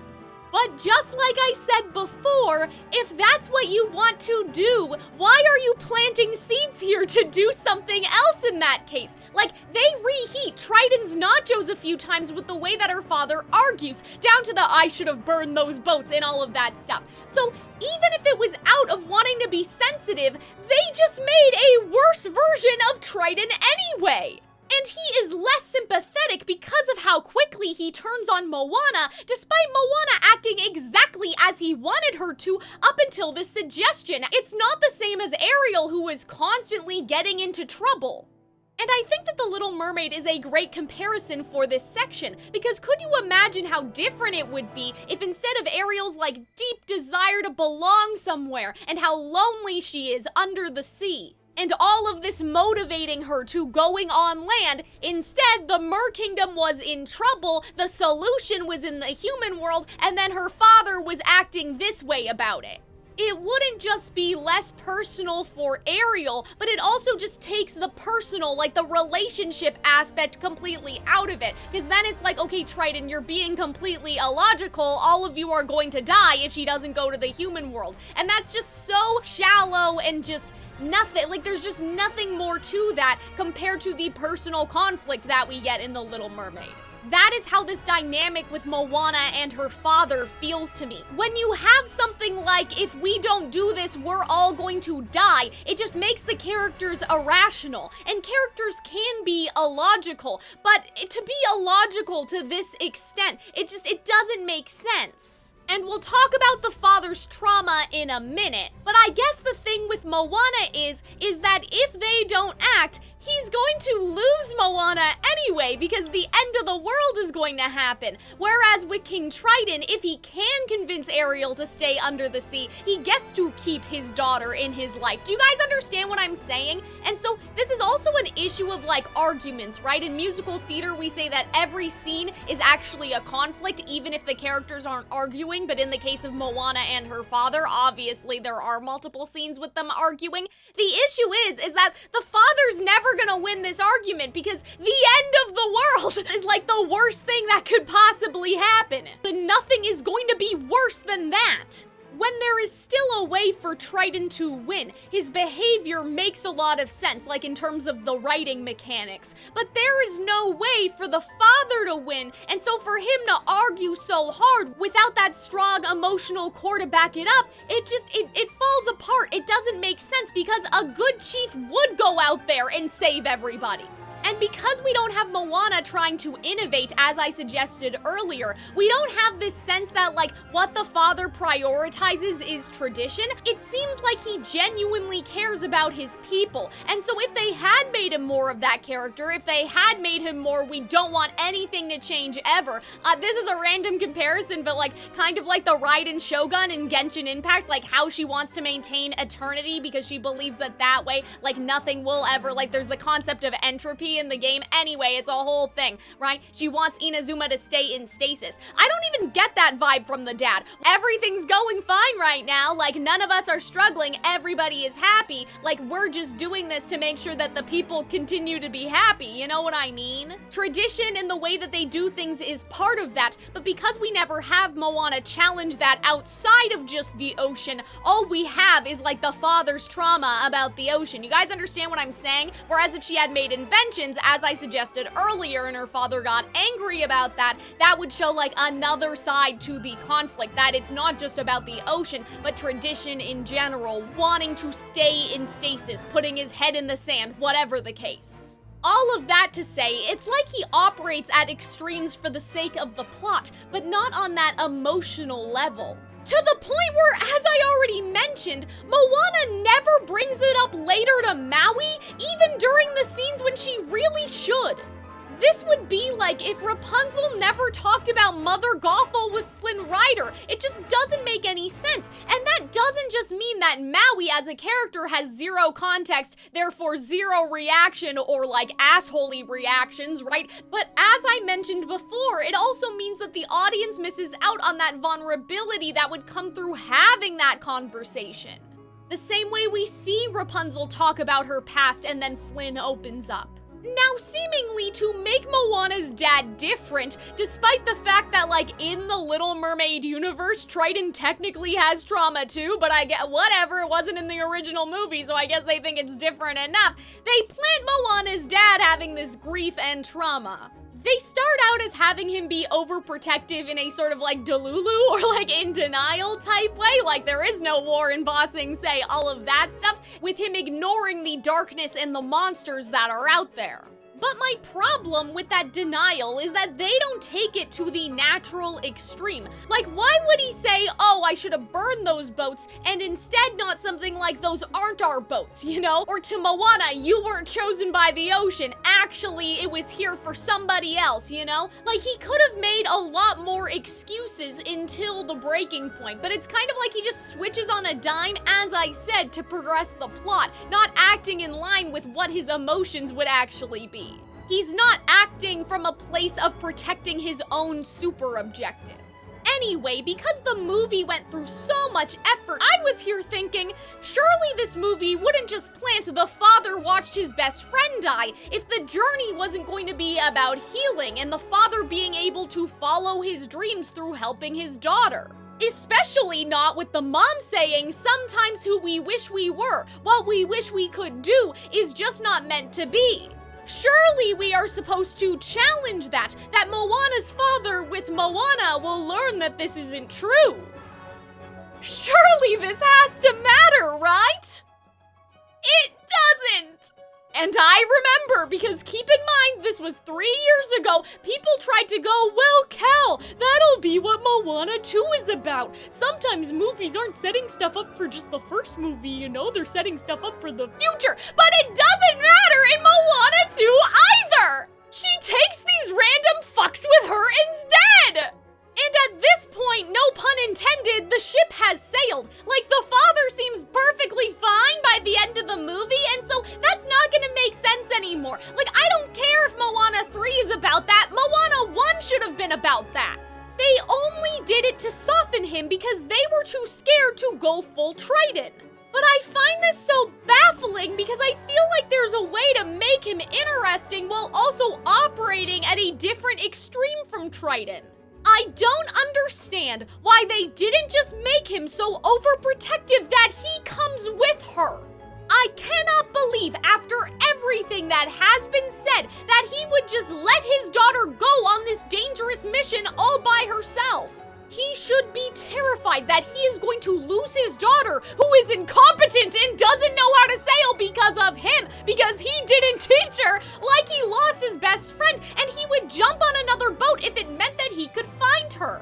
It doesn't make sense. And I get it, they distracted him, blah, blah, blah, but I'm saying even after she left, of course he would try to go find her.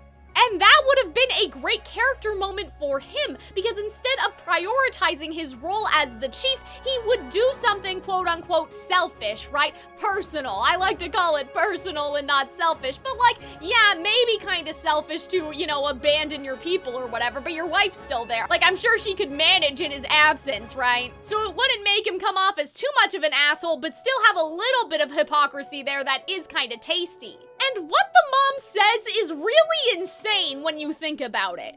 Like, they could have done, the friend didn't know how to sail, but Moana does, so her situation is different, but they can't because they made Moana incompetent since Maui has nothing else to teach her because Moana has leached all of his other character traits, as I mentioned already. So instead of everyone working together to break this cycle, Maui, Moana's dad, and Moana, and their culture being passed down, saving them, in a sense, and through that, friendship, teamwork, all of that fun stuff, love, we can persevere and follow our dreams and all of those things that Disney used to tell us. Instead, what it becomes is destiny, and the gods let that other guy die, but not Moana, because she's the special chosen one. The same way that baby premature Maui must have been worthy of being saved, as if any baby shouldn't be saved from death by drowning. Isn't that just a little bit fucked up?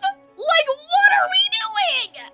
At least have Moana question like, hey, Ocean, why did you let my die but pick me and help me even though I don't know how to sail? But no, because then we'd have conflict and we can't have any of that. If they were going to write things like that, and also things like, it's not because he doesn't understand you, it's because he was you, why the fuck isn't he here to also learn the lesson that the grandma probably tried, but failed to teach him?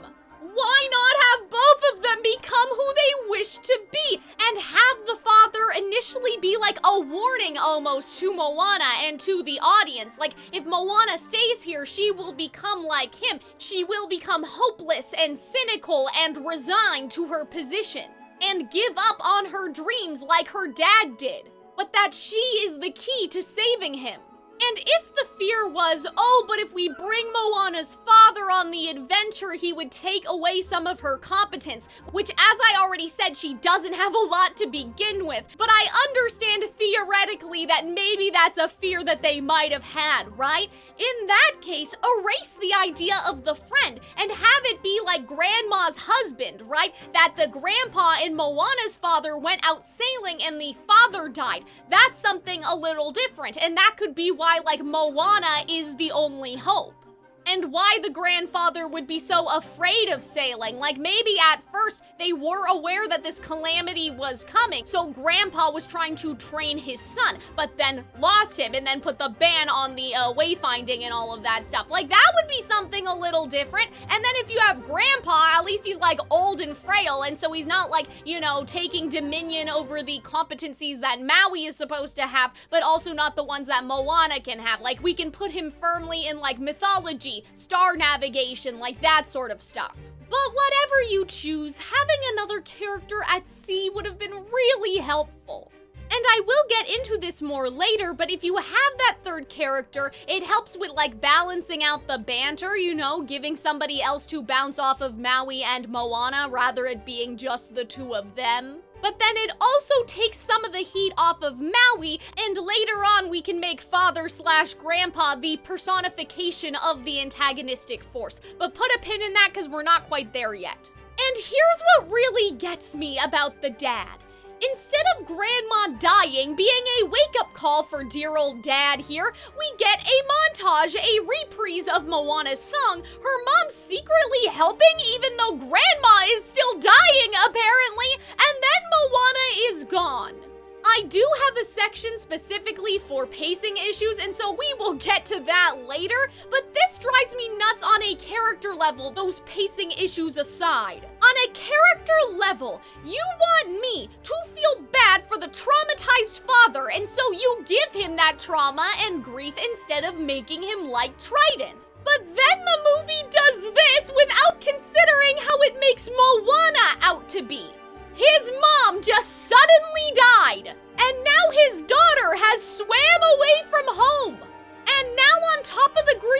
is already experiencing. He has to worry the entire time that Moana is gone too. And they didn't even get a chance to say goodbye. And her mom helped hide it from him! Do you see why I have this rewrite idea that her father should have gone on the journey with her now? Like, yeah, Grandma told her to go, but it makes Moana just incredibly empty in a way that I don't even know if the, I'm sad because no one understands me super objective can fix. Like, people already say that Ariel is selfish in The Little Mermaid, but we're just giving Moana a pass? Ariel didn't leave when one of her sisters were dying, she just left! If they had made her father have an abusive fit of rage like Triton and he did burn most of the boats and then Grandma did tell her to leave, then maybe I would get it. But it's like Grandma Death Ex Machina only existed so they could run away screaming from the conflict of Moana's father burning those boats. And even if we're not taking the father with us, wouldn't it have been more interesting if he was already in the process of burning the boats and Moana took one and sailed away? Like it's this race against time and the father can't both burn the boats and restrain her, and it's not like he can tell the other people in the village either because I don't think that they would approve of him burning part of their culture and their history. So it's just Moana and her dad, and then Moana escapes. Every time we get a hint at a conflict, whether it's my father doesn't understand me or my father is going to burn all of these boats, can I take one and get away in time, the movie ruins it by refusing to go there. Because God forbid we have a conflict beyond the calamity. And if we have a personal conflict, parents may reflect on their behavior. Isn't it better to leave all the messy conflict to acts of nature or the gods so no one has to be introspective about anything? And this is what drives me crazy. Like, this is the part that I think makes me actually nuts and the reason why I hate what they did with the father so much. It's not just about how he harms the movie, but it's about how Moana somehow gets a pass. But the internet still, to this day, has bad faith takes about Ariel. Everything that people have ever criticized Ariel for, Moana actually is. If you think that Ariel is stupid when she says, I'm 16 years old, I'm not a child, just because she has a crush, doesn't think that the guy who saved his entire crew and his dog is a spineless barbarian incapable of any feeling like her father says, because her father is literally objectively wrong, and because she just wants to swim up to Eric's castle to say hello, and somehow that makes her stupid and a brat and selfish and a bad role model. But you think that Moana is none of those things? I'm sorry, you're an idiot! I'd be surprised if such a brain cell deficient individual could even make it this far in the video. And you can't even argue, well, Cal, we've realized that that bad faith criticism was in bad faith, like the internet has moved on, because I have a Little Mermaid video on my original Calxiyn channel before I made this one to make video essays specifically, and I still get comments like, wait until you have a daughter like Ariel from like 40-year-old Karens and whatever the fuck. Like, we have not moved on. It is still here. You still have celebrities saying that they won't let their children watch The Little Mermaid because Ariel gave up her voice for a man. We're still in it, just somehow Moana got away with it and I don't know why. And to be clear, teenagers are allowed to be stupid. I think I said that yesterday when I recorded too. But I say this to point out the hypocrisy. Because Ariel, unlike Moana, has at least proved multiple times that she has the cleverness or wit to be heroic. She rescues people and herself multiple times already. And we have proven Triton objectively wrong on the incapable of any feeling and spineless points, as I mentioned earlier. But Moana's father is objectively right because Moana is incompetent and is only saved by Ocean Ex Machina. She does not have the skills to survive out there by herself. Everything that he was warning against is basically true. So how because Moana escaped the criticism of being stupid or selfish or a brat when she abandons her grieving family for the heroic adventure that she did not actually train for or earn in any way. It's probably because all people remember is Moana saved the world, and they retroactively think that like, oh, well, she did that, so she must have been smart and brave and altruistic and all that sort of stuff, just forgetting how the movie actually goes. And that Moana will never bring these things up again! I'm not gonna use the magic wand for this one because this is like a subheading under the death of the grandma, but this movie cannot let anything breathe. Can we talk about how Moana almost dies here and then the grandma comes in immediately cracking jokes? I could give her a pass as the village crazy lady, but this happens literally all the time. We truly would not get a scene like Mufasa's death in a Disney movie today. It would immediately be followed up with some sort of Marvelism that just happened kind of bullshit. The movie is just so long, but it doesn't let anything breathe. Even the dad's trauma is sped ran through and Moana starts singing 5 seconds later instead of letting her sit in that emotion. And How Far I'll Go doesn't even mention it. She doesn't even have a moment like, I know others have failed, but I know I can overcome it with enough effort. I know it's dangerous, but we have to try. It's instead like, well, anyway, I've been staring at the edge of the water, but I'm getting called by the sea. Happy, triumphant song. And I already mentioned some in the opening number before, where it seemed like we were going to linger on a facial expression, but then it just cuts away. Another case is this really weird transition between Moana seeing the tapestries on the wall and then actually seeing the old wayfarers. Was there really no way to make this a little more magical? It's the same complaint I had with how they just showed Maui's 3D model, right? Like, Moana is not inserted into the scene in a Anastasia Once Upon a December type way. There's no whimsy or creativity here. She doesn't even see, like, the Wayfarers moving as 2D drawings or anything like that. It's just cut to thing that happened many years ago. It's amazing how this movie is so long, but feels like such a slog sometimes because they just don't make those interesting choices. But then at the same time, everything happens very fast. We need to just keep transitioning into something else, and they do it in the most inelegant ways possible.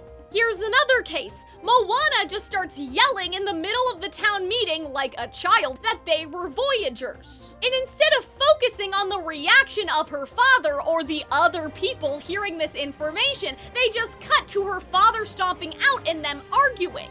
And he doesn't even have that dramatic of a facial expression. It's just so weird.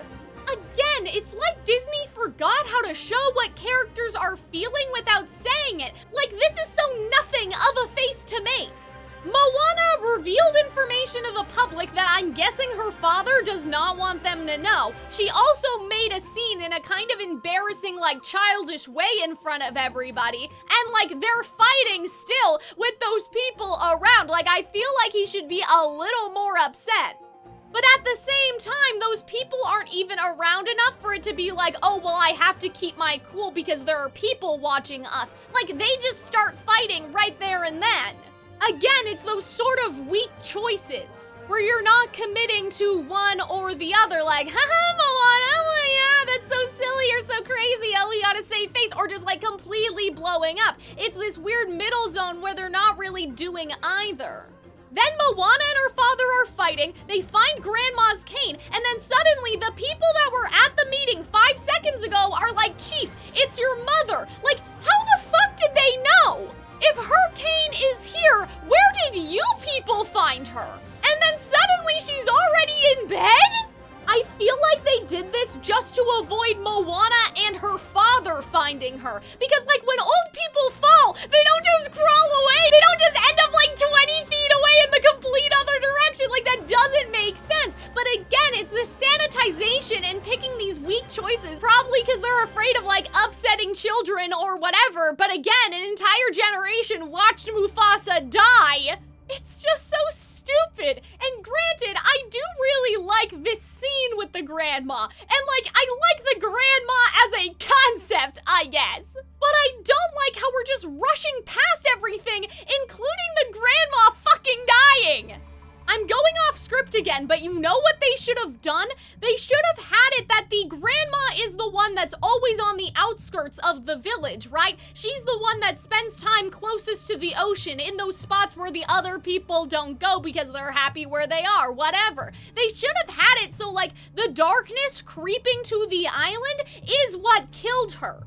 That she is the first casualty of the calamity.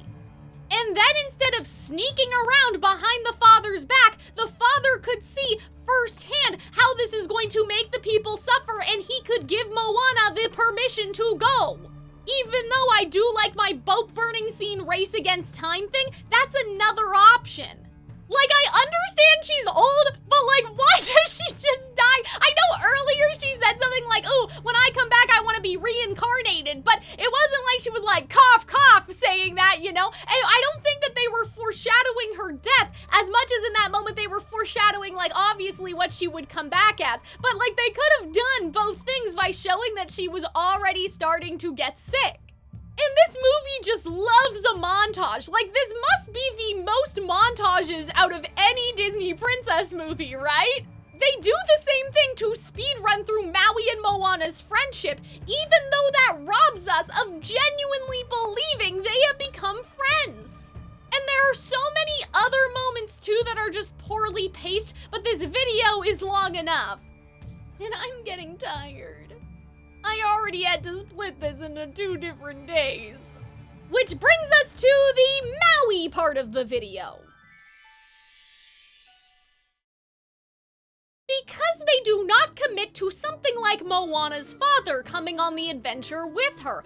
Her only company is the most annoying, non-talking animal sidekick that Disney has ever created, and not even the cute one, and Maui. Oh, you know what I just thought of? You know what would have been so cute? What if instead of this fucking chicken, they had the turtle that Moana saved at the beginning of the movie come back? And then he could have been her little sidekick. Like, that would have been so cute. Well, now I'm just sad, because as I'm recording, I'm having more good ideas, and I'm depressed now. I have a feeling that maybe they would have been concerned with that character getting confused with Crush, but like, this is why marketing ruins everything. And in a magical scenario, there could be ways to differentiate a character like that from Crush, you know? You have them be multicolored. You could even, if you want to keep it in some realism, have the turtle be like albino or something like that. Does that happen to sea turtles? I don't know. But either way, we are stuck with the chicken and Maui.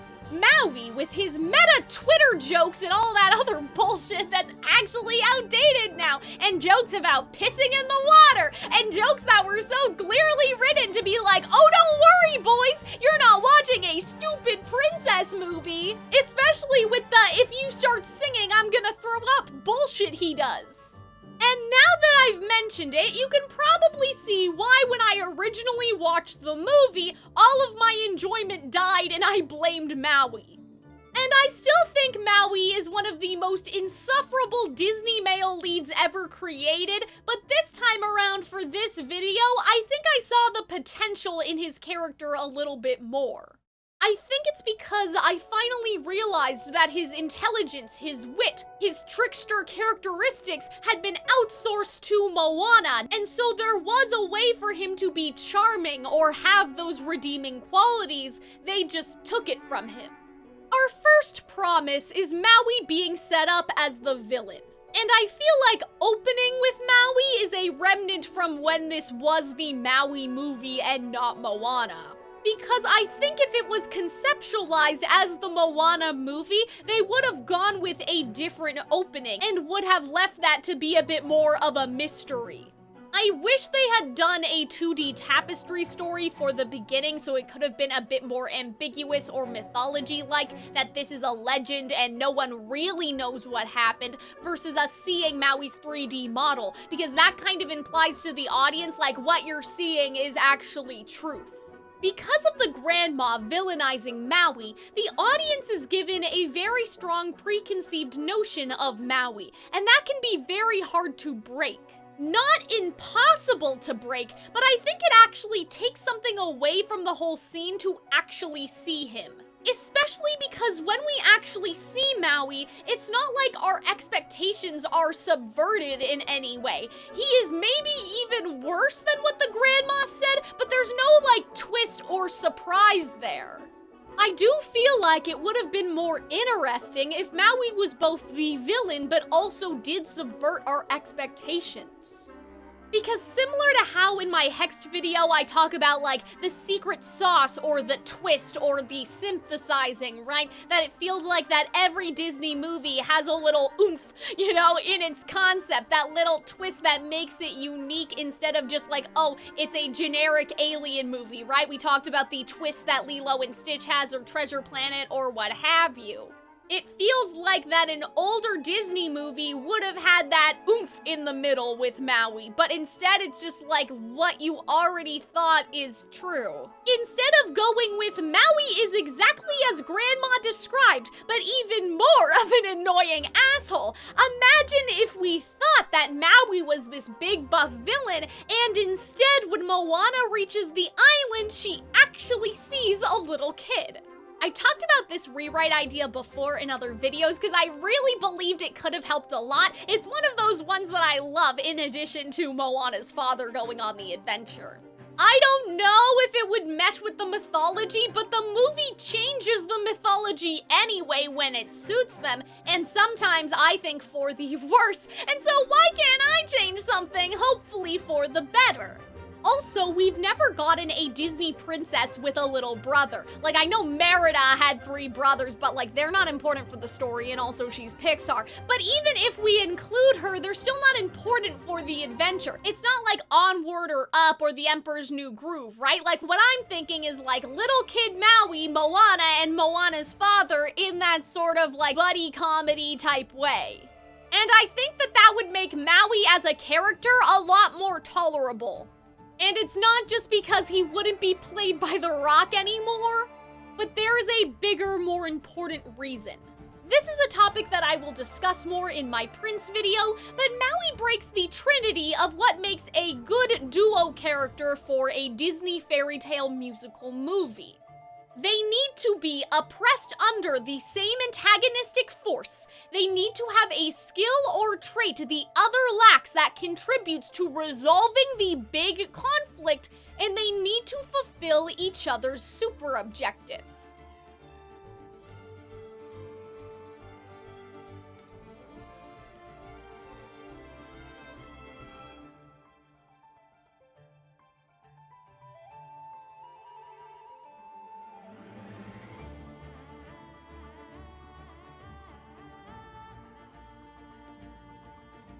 I'll let the Prince video get into the scene-by-scene failures, but the only reason why Moana needs Maui at the beginning is because they jumped through a bunch of hoops to make sure that she can't sail. It feels like instead of Moana being a hero, she is a glorified babysitter, but then Maui needing to teach Moana the basics of her fucking job undermines the strong female girl boss that they wanted to go with.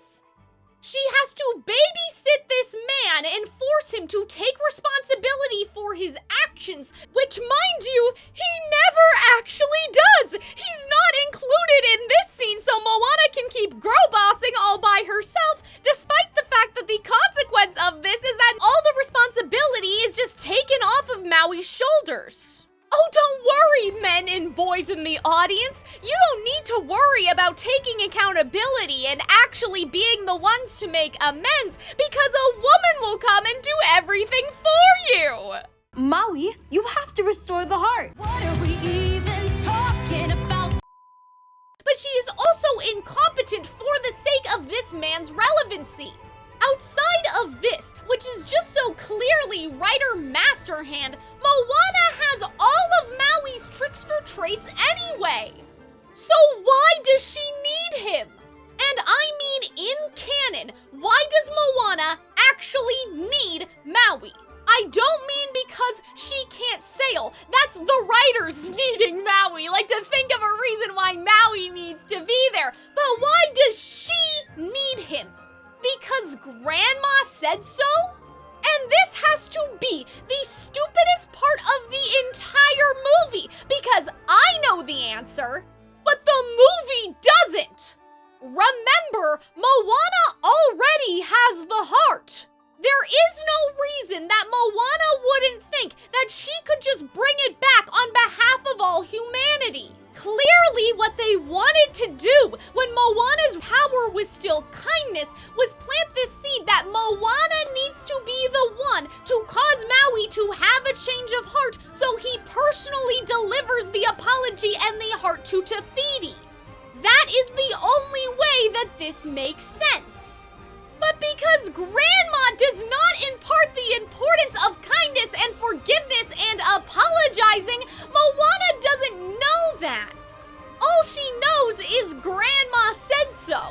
Basically, because they erased that key piece of information, there is no reason for Moana to still want to convince Maui to come along. Upon seeing Maui, she should realize that Maui is irrelevant. It only makes sense in that version where Moana needs to make Maui apologize. But then at the end of the movie, Maui doesn't apologize anyway! It's Moana that gives the heart back! They at least should have done it together, but they don't! They have it be Moana's big moment in pursuit of girl-bossing her, but they undermine what they were setting up and why Maui was supposed to go on the journey to begin with!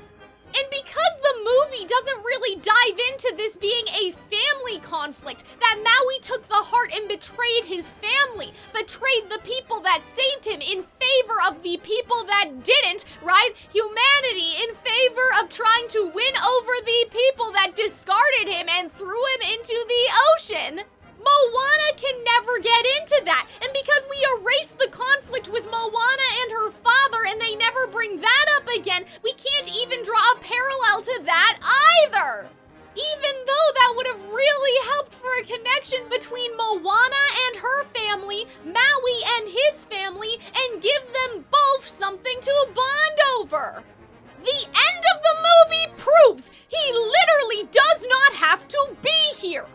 And Moana doesn't even have that, oh, this was my grandma's dying wish, and so even though I don't know the reasoning, I'm still gonna do it thing going on. And like, even if it was, as I already said, it didn't matter anyway. So why the grandma in this version of the script thought that Maui was a necessity when he's not even the one that apologizes at the end of the movie? Like, it doesn't make sense! What was the reason? What if instead of the ocean bringing Moana the heart, it brought Maui's hook, and Grandma thought that this was a clue and that Maui still had the heart? Maybe he used the heart of Te Fiti to create all those great things that he sings about in You're Welcome, but then he got into a fight and lost it. So they have to go to Tamatoa to get it back. This makes so much more sense to me that it drives me fucking crazy!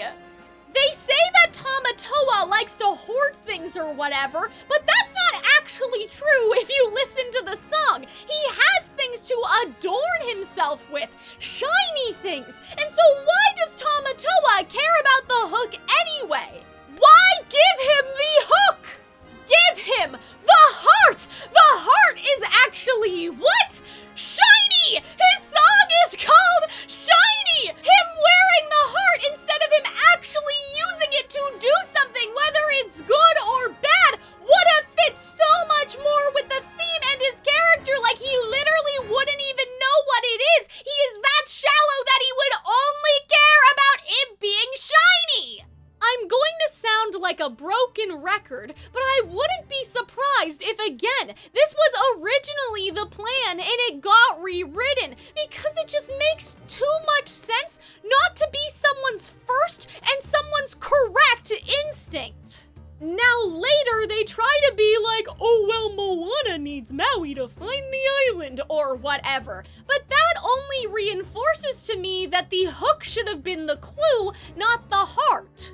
And this would mean Moana actually has a reason to still be desperate for Maui's help when they get attacked. Because right now, she wants Maui's help even though he is useless. Then she magically saves her chicken with skills that she has not been established as having. And Maui does steer using his weight at first, but then he immediately tries to run instead of helping to get Hey back. And all this does is reinforce to me that he is dead weight. This is not a moment of, oh, we hate each other, but wow, we actually work well together. And I know that that's a cliche, but it would at least be a more compelling cliche in this case compared to Moana getting Hey and the heart back all by herself. Because they want an independent girl boss who doesn't need a man. But that just begs the question of why the audience should suffer scene upon scene with this man. At least if she knew that Maui had to be the one to apologize, I could cut this some slack. But no one knows, as I already said. Even the movie doesn't know, and the end of the movie proves this. And this wishy-washy, we know this character has to be important, but we can't make them important enough to outshine the leading lady, is something that bleeds into literally every movie after Moana, which we will talk about during the Disney Leading Man video. And 9 times out of 10, this is not limited to like clunky scene-to-scene problems, but like Moana, it actually undermines the theme. Like in The Little Mermaid, at the very end of the live-action remake, they have Ariel kill Ursula with the ship, but that goes against everything that the movie was building towards. The whole point of that moment is that just like how Ariel saved Eric with her own competencies, right? Now Eric saves her, and Triton sees it firsthand that Eric not only saves Ariel, but also everyone that has been cursed by Ursula. And that goes against Triton thinking that humans are spineless barbarians incapable of any feeling. But now Eric doesn't do that anymore, Ariel does. So what exactly made Triton change his mind? I don't know. I have other videos about that too, but like I said, it's like the writers know they have to make a character necessary, but they end up doing everything possible to make it seem like the leading lady also doesn't need him. As if needing people is a weakness.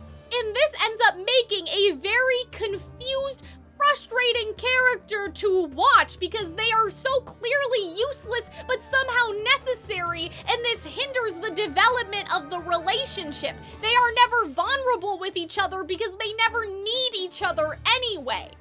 Like, especially with Jonathan, it's never life or death. It's like, yeah, we could use your help if you're willing to give it to us. Oh, how romantic, right? Anyway, Maui has the whole you can't sail, you're stupid, you can't tie a knot thing, which again undermines Moana's competence. But the writers know that they need a reason for Maui to be important, and so that's the one they chose, even though it's stupid, and as I already explained, he could have helped with other things. And for my rewrite, if Maui had his hook right away, but didn't have the heart, it would actually reinforce his usefulness and give him a different set of skills compared to Moana. You can see how that would make them balance out one another. Even if Maui struggles transforming on a consistent level, think about all the different things that he could do. He could turn into a bird and scout ahead. He could turn into a big whale and push the boat.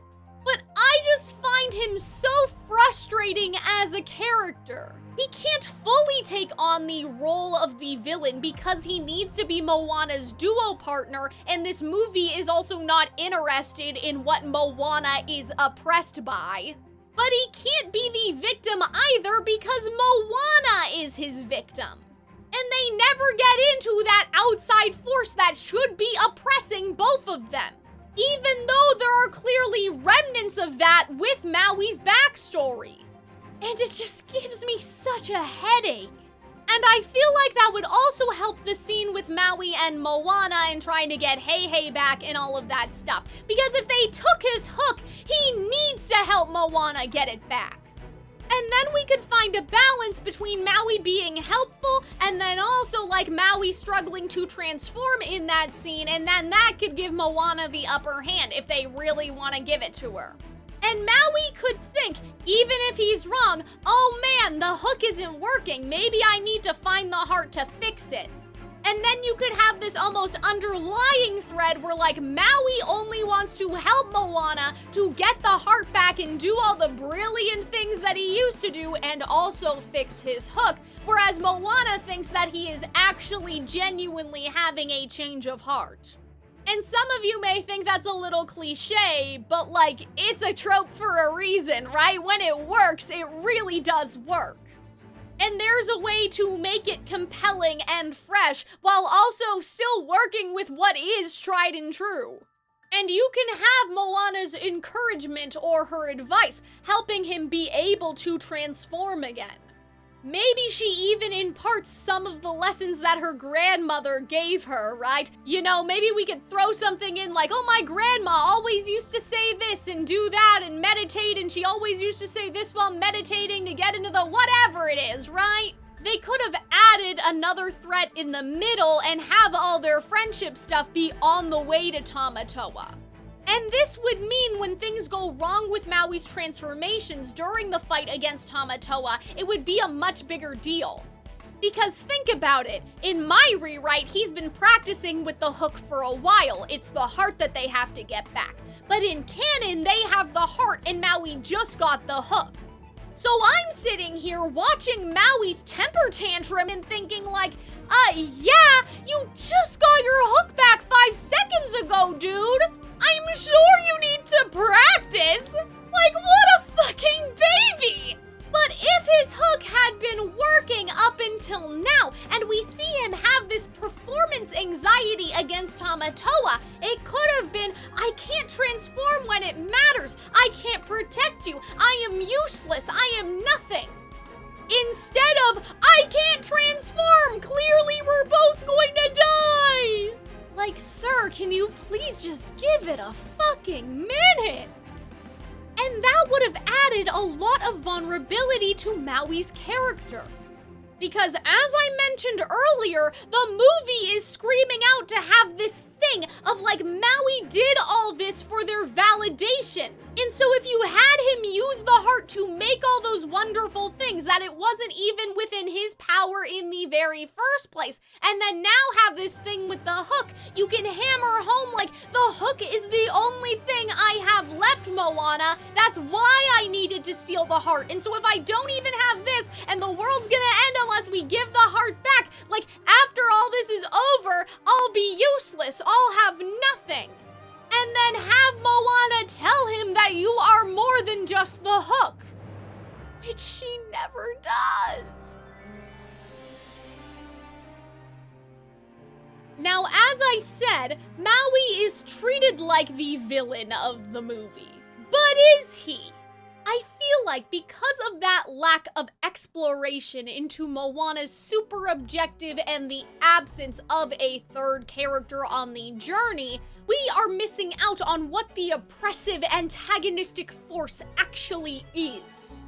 And this is best illustrated by how they fail to pay off the opening number.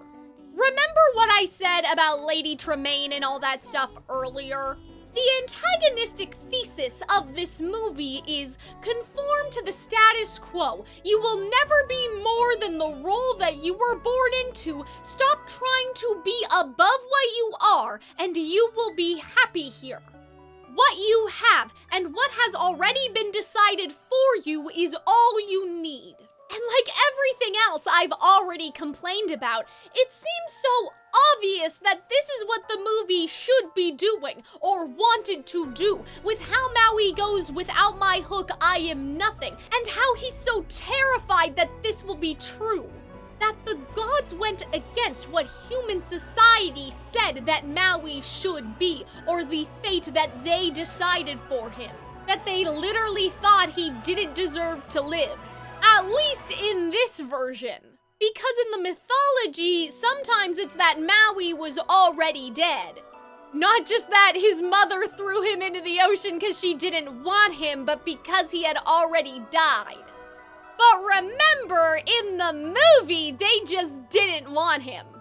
If Moana's father had been with them on the journey, it would have made Maui more sympathetic because they would both be oppressed by the same antagonistic force. Instead of Maui having to juggle between victim and villain and doing both poorly. Because instead of Maui regressing to be the villain again during the breakup with Moana, which undoes the little development that occurred and the sympathy that the cheap backstory asspull generated for him, we could have made someone else the bad guy here. And it doesn't mean that Maui can't be messy or still lash out. It just means that the sympathy for him remains because we see that at the end of the day, him and Moana are struggling with that same insecurity and that same fear. I talked about it a little in Adorkable and we'll get into it in the leading man video, but I get into how for pairs like this, whether it's romantic or not, there is a primary victim who is usually the lead, and then a secondary victim, and they are both filed underneath the villain's oppression or the antagonistic force. The Beast starts out as a villain, but he and Belle are both filed under being victims of Gaston. And of course, Gaston is a personification of society and the antagonistic thesis of the movie. Aladdin and Jasmine are both filed underneath Jafar, and it goes on. And it's not to say that Maui cannot cause a little bit of conflict at all. We see that Shang and Flynn Rider are both manifestations of the antagonistic force, at least for a little bit. But to be that force the entire time just takes away the victimhood. Is going to be a hindrance for the relationship and the themes and the ultimate triumph. Because imagine what would happen with this argument instead if the father was there. Moana's father could say that the ocean chose wrong, but when he does, it is not just directed towards Moana, but Maui. How could the gods save someone like Maui, the person who stole the heart and doomed humanity in the first place for the sake of his own selfishness, but let his best friend drown? Where is the justice in that? How is that fair or just that his best friend would die in such a horrible way when he had done nothing wrong in his life? He was a good-hearted, kind man, but the gods turn around and decide that someone as spineless and selfish as Maui gets to live. You can have that resentment build up, and in a moment of anger, have the father say that Maui was not worthy of being saved. And he could have that same attitude that it doesn't matter if Maui makes it at all as long as Moana could make it. And you can keep this dialogue towards Moana, just make it more personal since obviously it's her father now.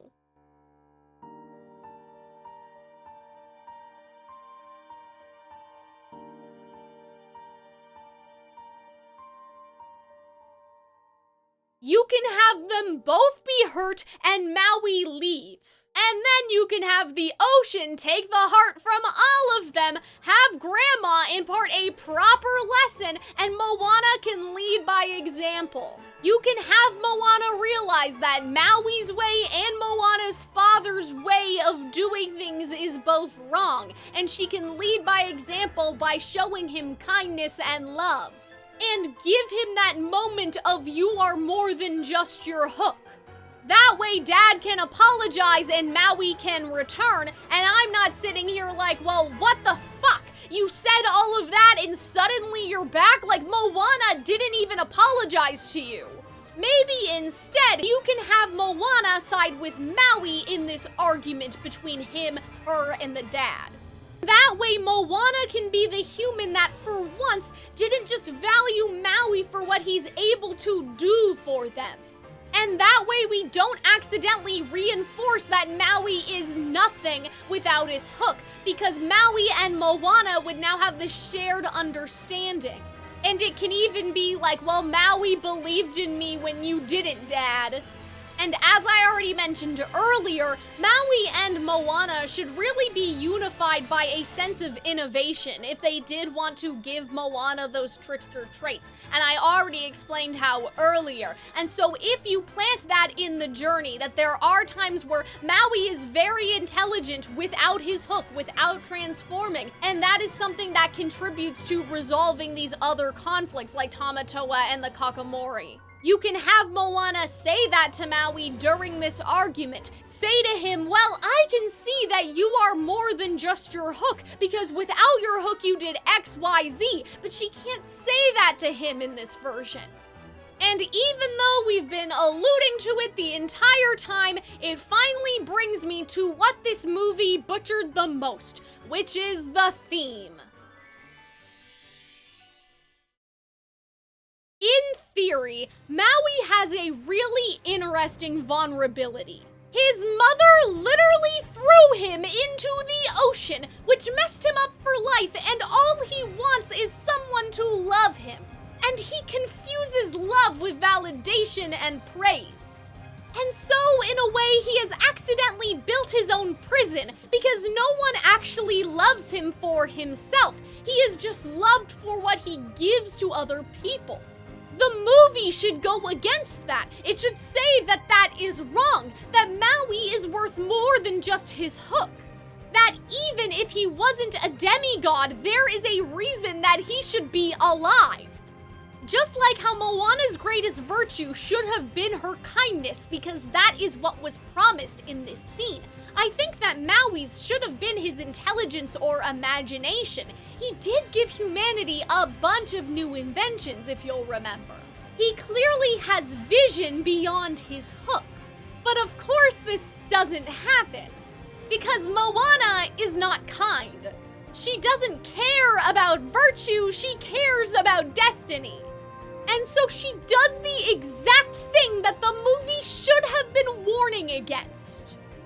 And now finally I can take all of the grandma pins out and talk about how much I hate this scene.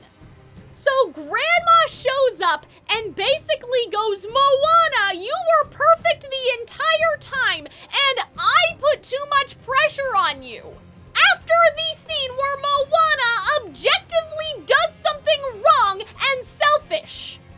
And Moana goes, oh my god, you're right! Why didn't I just believe in myself harder? The calm was inside me the entire time! And so was the assholery, apparently. So instead of, wow, it's so beautiful that Grandma made Moana realize that she has someone who has accepted her for who she truly is, and that's the happily ever after, right? That Maui is like the one person who understands her and they complete each other's super objective. Instead, it's there was nothing wrong with Moana the entire time, but the only way to prove that was through an act of heroism. And so for people to accept you for who you are, you need to do something for them. Your weirdness has to be useful to them. And you need to earn basic decency. In the exclusive Patreon video that was taken from the Hexed video, I talk about being worried about that Billy's magical powers are a metaphor for neurodivergence, and so that's going to be like the answer at the end of the movie. Billy didn't need fixing, she was perfect all along. But the only reason that that's the case is because now you have a power that is actually useful. Maybe Hexed will surprise me and at least give me a moral, but I honestly doubt it. And don't get it twisted, I'm not saying you're not broken, there's nothing wrong with you, it's society as a theme or a concept never works. It is important. Often, movies like Hunchback or Beauty and the Beast make us reflect on our own prejudices or the way that we have judged or mocked others. And hopefully, unless you find yourself agreeing with Frollo, it makes you want to change. But in the cases of Quasimodo or Belle, they still have flaws to overcome that don't justify their outcastness or make them any less worthy of love or respect. The personal flaw didn't cause their isolation. The isolation is just objectively cruel and unfair. It feels like Disney is afraid that if they make these characters have a flaw to overcome, they'll be accused of sending the message that the freak character did need fixing after all. As if all of us shouldn't always strive to be changing and growing and learning. But here's my thing. Don't magical powers kinda do that? Don't they kind of fix people, like just in a covert, acceptable way that doesn't make anyone feel uncomfortable? I guess my problem, especially when the chosen one or being born with magical powers is a metaphor for neurodivergence, which it seems to be based on the trailer, as someone who is autistic and has ADHD, is that the magical powers often feel like the justification for why all the normies should end up accepting them, rather than the magical powers being a tool that helps the protagonist flourish as their true authentic self, you know what I mean? Like there's magic that helps the protagonists figure out who they are, and through that newfound confidence, the people who previously didn't understand them very well are able to see them shine. And this gap of, I guess, communication or understanding has been bridged. Magic is this nurturing force, and everyone needs to be nurtured. Magic is just one way to do that, but that could have been done through, you know, human empathy or whatever. It's just that's harder to get from people sometimes. Under the right conditions, anyone can thrive, like that sort of thing. And that's versus the freak is suddenly deemed worthy of respect because they're magically strong enough to make the bullies run off scared, or because they are useful now to their parents. Yeah, having magic is a cool power fantasy, but this approach doesn't address how people thought you were unlovable until they found out you were a gifted genius. Anyway, compare this to Mulan, where Mulan was accepted for her qualities or virtues during Be a Man. She didn't have to save Shang and all of China for them to respect her. They saw her and who she truly was in terms of her virtue. Obviously, they don't know she's a woman yet, but they saw that during the training, not in the life or death situation. I think in my leading man video, I compare what MAUI does to Moana during this breakup to like if Shang popped out during the scene with fighting Shen Yu and went, "Oh silly Mulan, you'll never be a hero because you're a woman." Like regressing that far back this late into the movie. You can't have MAUI saying all this shit unless you want us to lose all sympathy for him. But then, like I said, I lost sympathy for him on the first watch, and then on the second watch, it just made me hate Moana because MAUI was fucking right. And because they tossed the kindness aside, and they didn't explore this theme with Moana.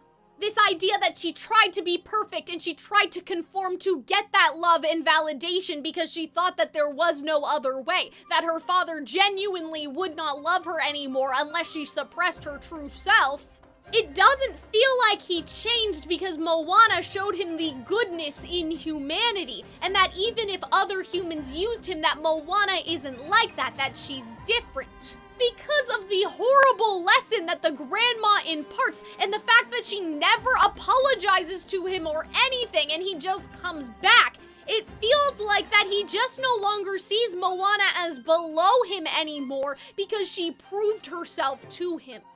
And I feel like this is pretty evident by Moana too, with how he treats the other humans. Maui's basically the same guy from the first movie, he's just a little nicer to Moana. And though sometimes heroic action can bring who a person or character is to the surface, typically the movie will have a key character accept them earlier. Like Esmeralda with her acceptance of Quasimodo. Her acceptance of him is not based on his heroics. It happens first. Because the reason why he is ostracized and mocked and abused is fundamentally unfair. Quasimodo does have a personal flaw to overcome and growth to undergo. He needs to become an individual outside of Frollo, and the conflict does push him to get there. But he is not ostracized or abused because of that personal flaw. It is two separate things. And that's why I feel so strongly about this Hex thing, because I feel like Disney truly thinks that if they give that character a flaw to overcome, it'll be like, oh, that justified the bullying that Billy went through? Like, no, obviously not, and that's why it's not, but they don't understand the nuances of that. This movie ending with Moana was perfect all along. She just needed to believe in herself. Makes no fucking sense with everything else I already talked about. It makes no sense that this is what the grandma came to say. She came all the way here beyond the veil to impart this? And what is so frustrating is that 10 minutes ago, we had Tamatoa spell all this out, so why are we going back on it?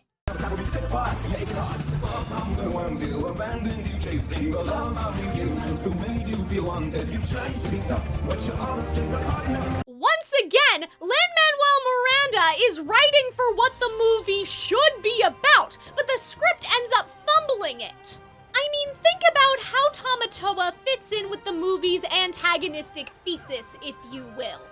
In the opening number, we get conform and you will be happy. Embrace the role you were born in and don't wish for anything else. But Tamatoa wasn't happy with it, so he changed. He just did so for the worse. Now, there are some layers to Tamatoa in terms of, like, how he fits in with that antagonistic force, because, like, the beginning of his lyrics say that he was a drab little crab, and clearly he changed, and so you get this idea that, like, he broke out of how he was. Like, he didn't just accept that being his fate. But at the same time, he's not like this outcast or anything, you know? It doesn't seem like he was actually trying to change the way things are or how, like, people perceive other people or any of that. He just decided to rise to the top of, like, the system that already existed. And you kind of have that idea with, like, the food chain and stuff.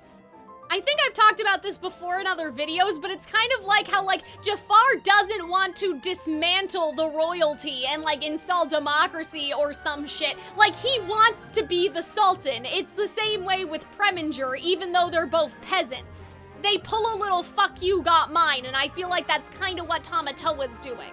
So on top of Tamatoa being like, yeah, you guys are worthless and you should just go home and whatever the fuck, I feel like that Tamatoa, in a sense, is a reflection of what would happen to Maui if Maui never changes.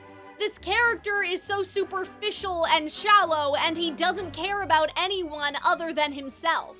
And maybe at first that got him attention because he is shiny, but now in present day, the fish are just, like, attracted to him for a superficial reason and, like, he eats them. Tamatoa doesn't really seem to understand humanity, and he thinks himself to be above every living creature. So it feels like that what they were going with is like, this is an extreme swing to the other end of the scale. Like, this is a character that decided to break away a little bit, but they decided that love and acceptance and belonging is not important. It only matters how you look on the outside. But anyway, through what he directs to Moana and Maui specifically, he exposes what should be both of their insecurities. And what should be the core of the conflict in relation to the super objective. They both want to be loved, but being loved for a fake persona or what you do, as in provide, versus who you are is worthless. That's not true love. And with Maui, they actually went into that deeper than they did with Moana. Because Moana says she wishes she could be the perfect daughter and that her dad doesn't understand her, only to never bring that up again. It's just so crazy how Tamatoa sets all this up, but the writers just forgot? Or that Lin-Manuel Miranda just understood the story and the characters better than they did. And we know it wouldn't be the last time based on the Encanto interviews either. Anyway, after this is where Moana should have had her "we can't turn back because otherwise my dad won't love me anymore" speech or whatever, but she never talks about her relationship or those insecurities to Maui. Instead, Moana insensitively says she'll just keep asking Maui about his personal trauma until he gives in like a 5-year-old. And again, this is another case where rewatching did not help this movie's case at all, because the more I rewatched it, the more I realized that I kind of don't like her anymore, and they write her like she's 6 years old instead of 16. Like, I can give her a pass for being childish when Maui is also being immature, but she's so childish and annoying sometimes in a way that it doesn't feel like she's a teenager.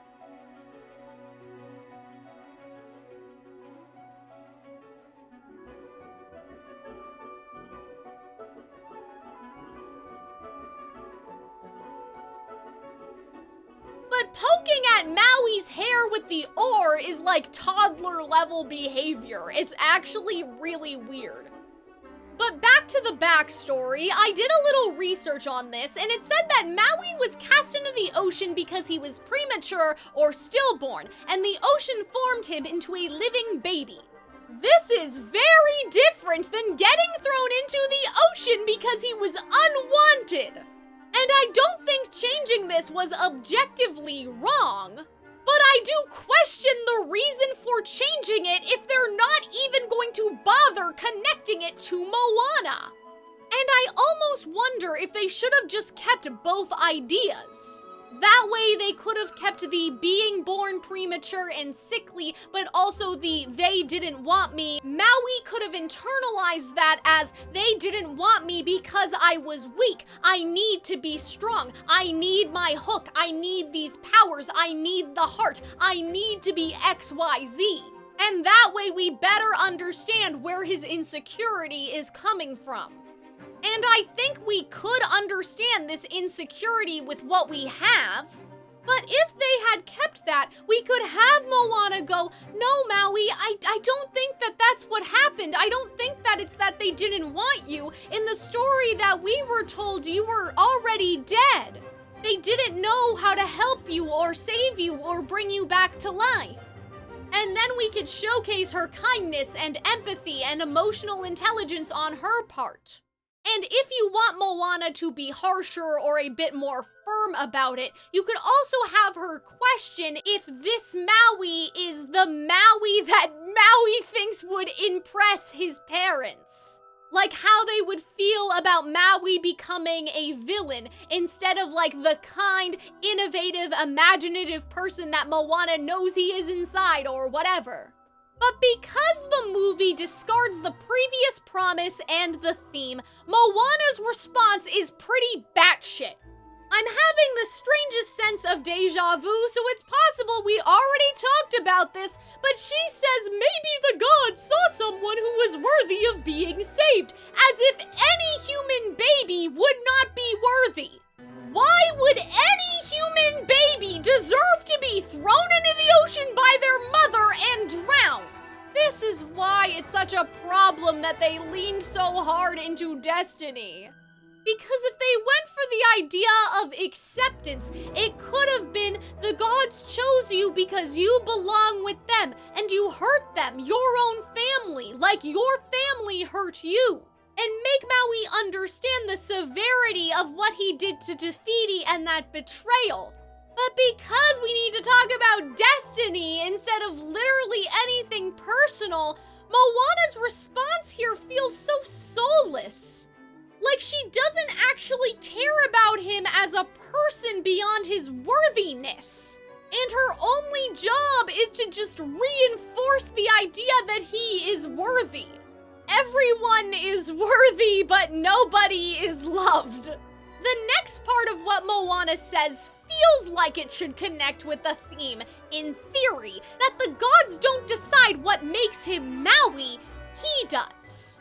But this does not make any sense with the Maui that we get. Maui didn't steal the heart to please the gods, he stole it to please humanity. He doesn't seem all that concerned with the gods accepting him, or he wouldn't have spited Te Fiti in the first place. Shouldn't Moana say that he should stop chasing the approval of the people that didn't want him and instead appreciate the people who did? It feels like she's trying to say the same thing that her grandma said to her, but it just doesn't make any sense. That would only make sense if he was afraid of disappointing his godparents, but we never, hear anything about that. It sounds like he wants his mom to realize that she was wrong. Not literally, but more in a misty tinkle, using the reactions of the other humans as a substitute sort of thing. And this moment in general really confuses me because it feels like it should be Moana realizing, oh, Maui is just like me for real. All he wants is love and to be accepted. But because they went for Moana being perfectly happy and that nothing is wrong with her life and her father not being like King Triton and all that other stuff I already talked about, she already had love. This makes a lot more sense with a Moana who thinks that her parents won't love her as she is. Or if we went harder into the he doesn't understand me beyond this one line. But because they shut this down as Moana's super objective, none of this feels real. Also, can I just say that Maui's nice thing that he says to Moana is not personal at all? This isn't even like when a coworker has nothing nice to say about you and so they just say oh, they're nice. This is like if you had a brief interaction at the cash register and then as you were walking out they did a survey about your experience. You don't really know the person, so you're just gonna say, yeah, that was pleasant, you're nice enough. He doesn't praise or compliment Moana on any of her personal qualities at all, because she doesn't have them. He basically says, humans wayfared to the islands, and so it makes sense that the ocean would choose you because you're human. And she's like, that's the nicest thing you ever said to me. And maybe in another world this is supposed to be a funny joke, but it's not funny. And I don't really know if we need humor right now over something more sincere. This is literally just how she was born, a human as opposed to a chicken! And this is where another problem emerges when it comes to the theme. Maui goes, without my hook, I am nothing, and instead of Moana saying that's not true, she can't, and he's kind of right.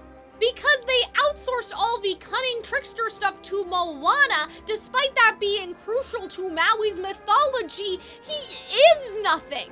Moana tricks Tamatoa. Moana uses her wit against Maui. Moana can't even tell him that he's really smart and imaginative, as I suggested earlier, because he's not. They gave all this to her so she wouldn't be the princess who relies on a man, so she doesn't need him. And that means she doesn't need him. So why do we even care about Maui leaving here? He got her to the island. He is not necessary for the end of the movie anymore. Despite the fact that he should have been the one to apologize.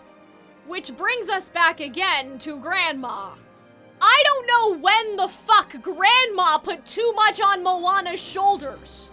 The ocean chose her. And either way, what is this enabling? You should be telling her that Moana is capable but has lost her way. That she needs to remember who she is, a kind, loving, patient person. Then the grandma says that the journey and the people she loves will change her. Does she love Maui? I don't know. I don't know what there is to love about him at this point in the movie after the argument they just had. And shouldn't this be when Moana realizes that this is how they'll succeed? That Maui needs to be healed as much as Te Fiti? That Maui's journey changed him and the people that didn't love him changed him, and so now he needs that love? That love can change both Maui and Te Fiti! Apparently not! Moana starts singing that she is the girl who was called by the ocean.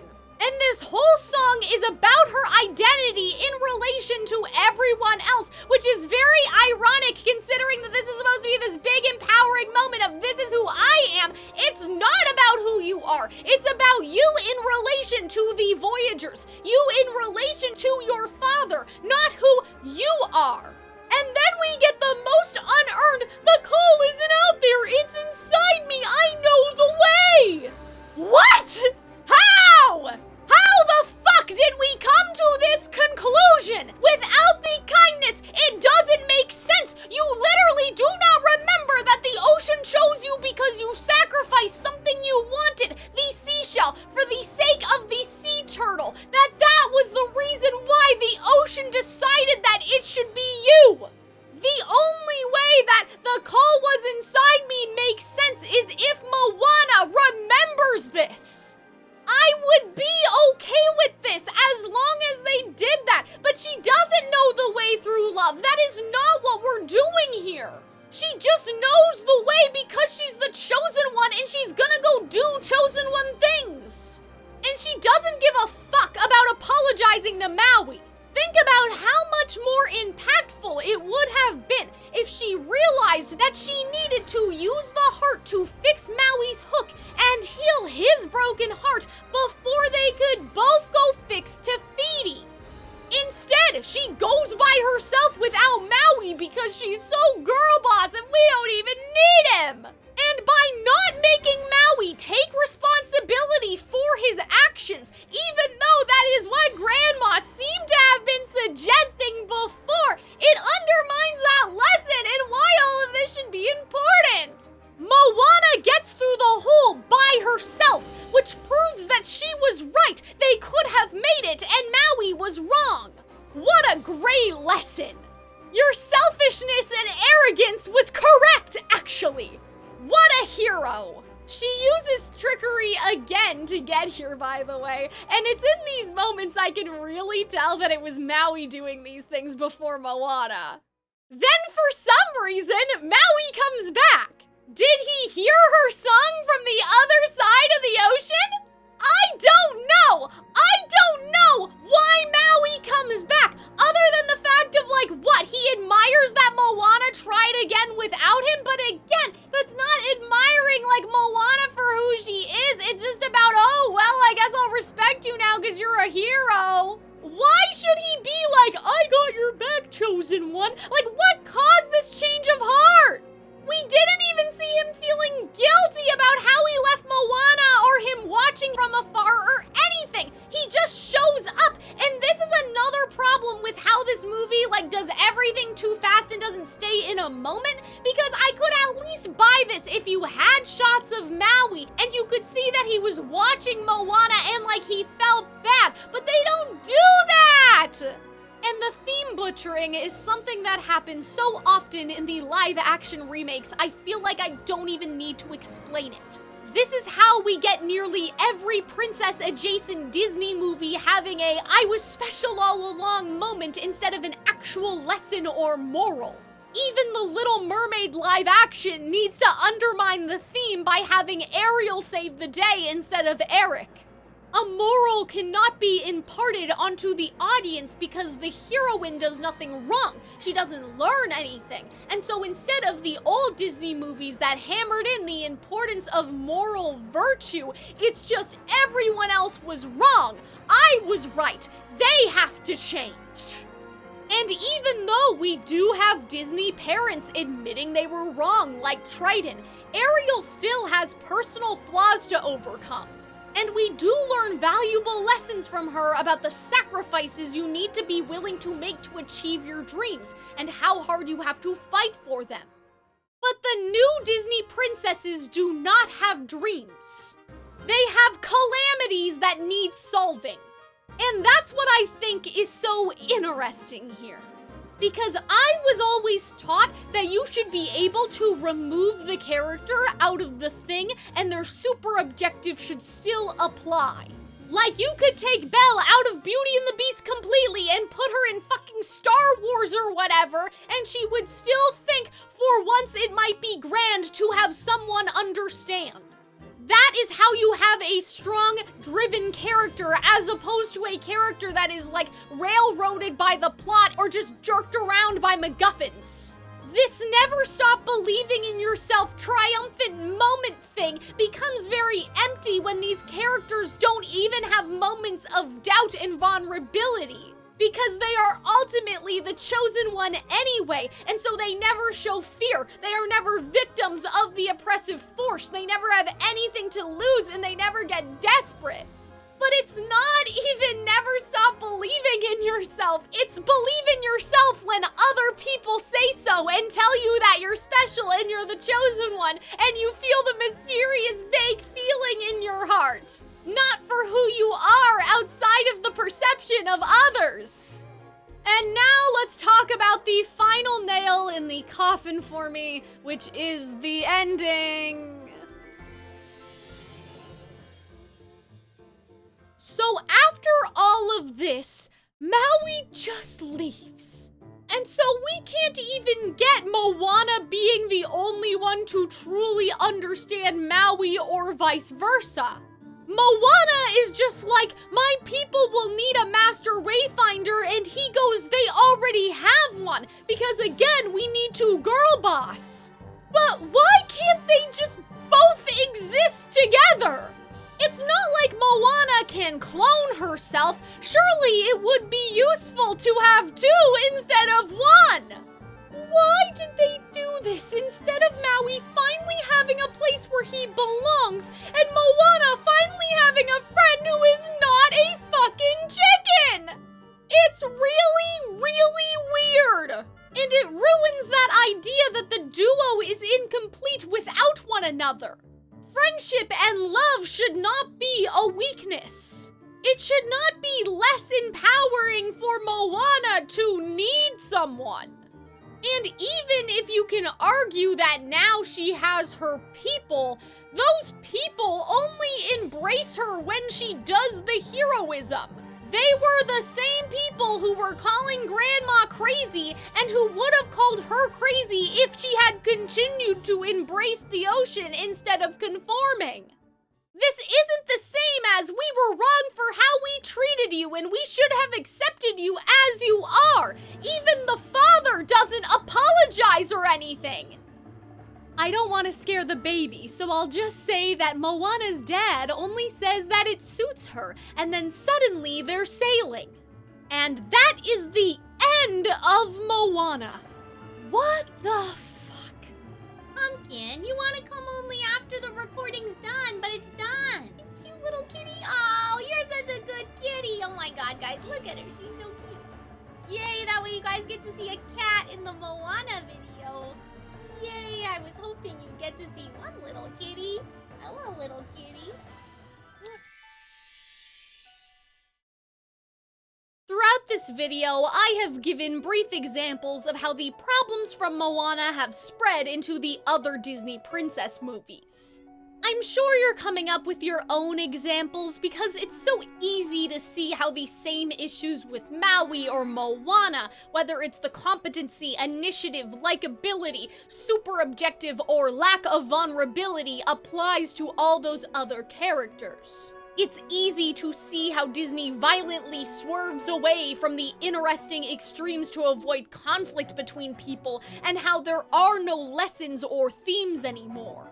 I could go through every single scene from every single movie that has happened after Moana and pull a direct comparison, a thread for how these things link together, but this video is already long enough. Instead, I want to leave you with a thought that I had when looking towards the future with Hexed. It would be easy for me to say that the reason why the future of the Disney movie musical and the Disney Princess franchise is called into question is because these movies are no longer fairy tales that prioritize the underdog, the characters who use what little they have against this oppressive force to succeed. where we hear about the deepest desires and darkest fears of the character through song, and through that, the vulnerability that we don't get from other mediums in the same way. But that instead, the movies are superhero stories in a trench coat. But even that is a little unfair to superhero movies. Instead, I would say what we're actually seeing here are power fantasies. That's not to say that fairy tales don't have their own elements of wish fulfillment, and of course, superhero movies also have those power fantasy elements. But think about, like, the stereotype for what the worst of anime has to offer. Not all anime, but like the very generic tropey type shit. You have this normal person who is, by all accounts, either average or sort of a loser, and they are chosen by God or the tower or whatever magic system is in place to be super strong within the system of the world. They are not rising above and breaking the system. They are just going to the very top of it. Which means that these modern Disney heroes actually share more in common with villains like Jafar or Preminger or Scar compared to the heroes of the past. Now, in better anime, you will see versions of this character still being genuinely oppressed or having some sort of skill that this society, because of this magic system, does not value, like trickster stuff or intelligence. Like, why do that when you can just do magic, you know what I mean? And the magic facilitates them to be able to use that strength. But it's still about not getting shut out of the system anymore. Rarely is it actually about changing things. It's not just that Disney doesn't let their female characters be victims anymore, and so we don't get that basic sense of unfairness that every character needs. It's also that these characters are just not the underdog. And people have always wanted to feel special or chosen, but for fairy tales like Cinderella, she was chosen because she was kind. Her kindness is part of the lesson. And Cinderella was never kind with the expectation that she would get rewarded for it. She was kind because it was right, and it was her choices that were recognized. And I don't see a story like Cinderella being, oh, I rose to the top of the system, fuck you got mine either, because the union between the peasant and the prince, that is the rebellion. That is them making a new status quo. It's the prince also refusing to conform. I guess an example of the top of the system thing would be like if you found out that Cinderella was a secret princess all along and like Lady Tremaine was just hiding it, and so it's like, oh, well, it's okay if the prince marries her, she's a princess. Like as a way to make that choice okay with their society instead of actually rebelling. And that's why I think there's such a big difference in these morals. You either literally see things change or at least can imagine how the change impacts society after in movies like The Little Mermaid or Cinderella or Aladdin. But what is the moral of Moana? The movie pretends it's about kindness and empathy, but it's not. The movie destroys that theme. So now it's just she was chosen by the ocean because she was born special. And so it either becomes telling kids that they are special, which it seems more often that parents overcompensate in that regard. Like a lot of entitled children are created when their parents act like they're the most special child in the world just because. It's almost like an ego thing, like because we made you, as opposed to you are special because you are kind or smart or because you go out of your way to help others. Or we end up reinforcing that people's worth comes from being talented or born gifted, which also tends to turn people arrogant, or later on in life they start to get like massive anxiety and imposter syndrome. Like the child that was told like, oh, you're a violin prodigy, and maybe that's even true, but that falls apart when they get into like violin prodigy university and they're surrounded by a bunch of other prodigies. What happens to you when suddenly you're not special anymore, you're just average amongst your peers? What do you have about your identity to hold on to? Live-action Mulan is born special. Elsa's powers were ambiguous in the first movie, but now we're just told that she was born as one of these spirits.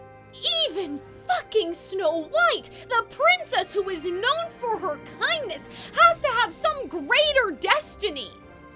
And this is oversimplifying it. Like, I think I could make a video just about this. But when I think about something like Beauty and the Beast, the lesson I take from Belle's story is that she was looking for someone who could understand her, but to find that person, she needed to overcome her own personal flaw, but then also, as a separate thing, show the Beast the same kindness that she wishes she was shown, despite the fact that sometimes the Beast doesn't necessarily deserve it. It's not about him being deserving, it is about her doing the right thing. On the flip side, the Beast needs to choose to be a man instead of a beast. It is within his control, a decision that he has to make every single day, not a matter of some fated destiny. The power of love is transformative, and it gives us the hope that in our darkest moments, we will also be shown the same kindness that Belle shows the Beast and vice versa. And to be clear, it's not transactional, but I feel like it's almost like karmic in a sense. Like, in order to receive, you have to give. When I think about something like The Little Mermaid, I see Ariel's determination, her willingness to make sacrifices to get what she wants. I see her bravery and her conviction to do what is right. I feel like we don't talk about that enough, you know? Like, she saves Eric despite everything that her father has ingrained in her for the last 16 years. In that split second, she is able to go against all of that prejudice, like how she has been like programmed and everything that she has been taught by her father to do the right thing. To trust what she has seen with her own eyes and argue with Triton about it later. And in both of these stories, as I said, there is a focus on valuing that belonging because of the super objective, and that these are the traits that help you find the people to belong with. Curiosity, understanding, kindness, bravery. I don't know if I would say that Belle or Ariel are special, but rather they are exceptional to us because they do things that sometimes we as the audience wish we could do, but we're just too timid or afraid to step out and do them. But now the Disney heroines are special without being exceptional. And because it's not a choice, because it's just destiny, we lose all emotional weight. And now hear me out. I'm not saying that this is some big conspiracy, like the people at Disney are rubbing their hands together and doing this on purpose, but I do think it's interesting how this ends up sending a message that you need to keep feeling special to find happiness. And the only way to fulfill this, or at least a guaranteed way that has no risk and no chance of failure and will always work all the time, is through going to Disney. Just let me cook, okay? Ariel's super objective is to be known, to be understood, to find that place where you belong. And you can walk away from the movie and go find that anywhere. You can find that through theater or gaming or by joining a hockey team. Literally just by being authentically you, not being ashamed of the things that you're passionate about, and finding others who share your same passion. Or at least finding others who understand what it's like for no one else in their life to understand their passions, right? Like Eric feeling entirely alone in his passion for the sea. And finding that kinship in someone because they also feel strongly about their own passions, even if what you're ultimately interested in is different. And Ariel also helps Eric appreciate the beauty of the human world more, but again, that's a video for another day. And isn't it interesting that around this same time, the term Disney adult really arose, and that inherently has this us versus them thing?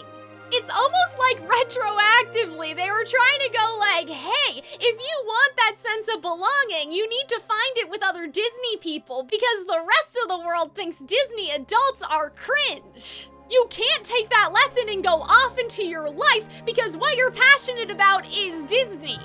And then from there we get to this other weird step. If you want to be like Moana, and being like Moana isn't being kind, but instead being special, or having a vague feeling of specialness inside of your heart and all of that, the closest thing to that is going to be a Moana ride or being part of something like the Voyage of Moana on a Disney cruise. And just like how you are treated at Disney by cast members in general, even outside of the experiences that are catered to a specific IP. I've already had criticisms of Disney movies falling into this like toxic individualism and imparting that as a moral, but there's almost another layer to that now. Disney does not want you to escape anywhere else. They only want you to have that escapism or power fantasy through Disney. Whereas when I think of other things that do involve power fantasy, like say Persona, I have seen literally hundreds of people talk about how Persona broke them out of their shell and encouraged them to find friendships in real life. It opened their eyes to something that they desperately needed. If I'm being hopeful, maybe Moana would encourage some people to connect with their culture, but again, the songs are what's doing the heavy lifting on that. It's not like you can't take a positive meaning from Moana, but what I am saying is that they weren't thinking about that. If you decide you want to reconnect with your culture after, that's a bonus, but that wasn't the point. That's not what the movie is saying when Moana has her reprise. And so I just wonder what happens here when Disney's main motivation seems to be making us want something that only they can provide. It's perfectly normal for kids to pretend to be superheroes or princesses, and even for us as adults to sing into hairbrushes and feel empowered or escape just for a minute, and to embody that character and maybe use the music to get into the right headspace as you go out into your life. But I think it's worth questioning why it's not just Moana. It's not just this story. It's Moana and live-action Mulan, and then Elsa, then Snow White, then Asha, and now seemingly Billy.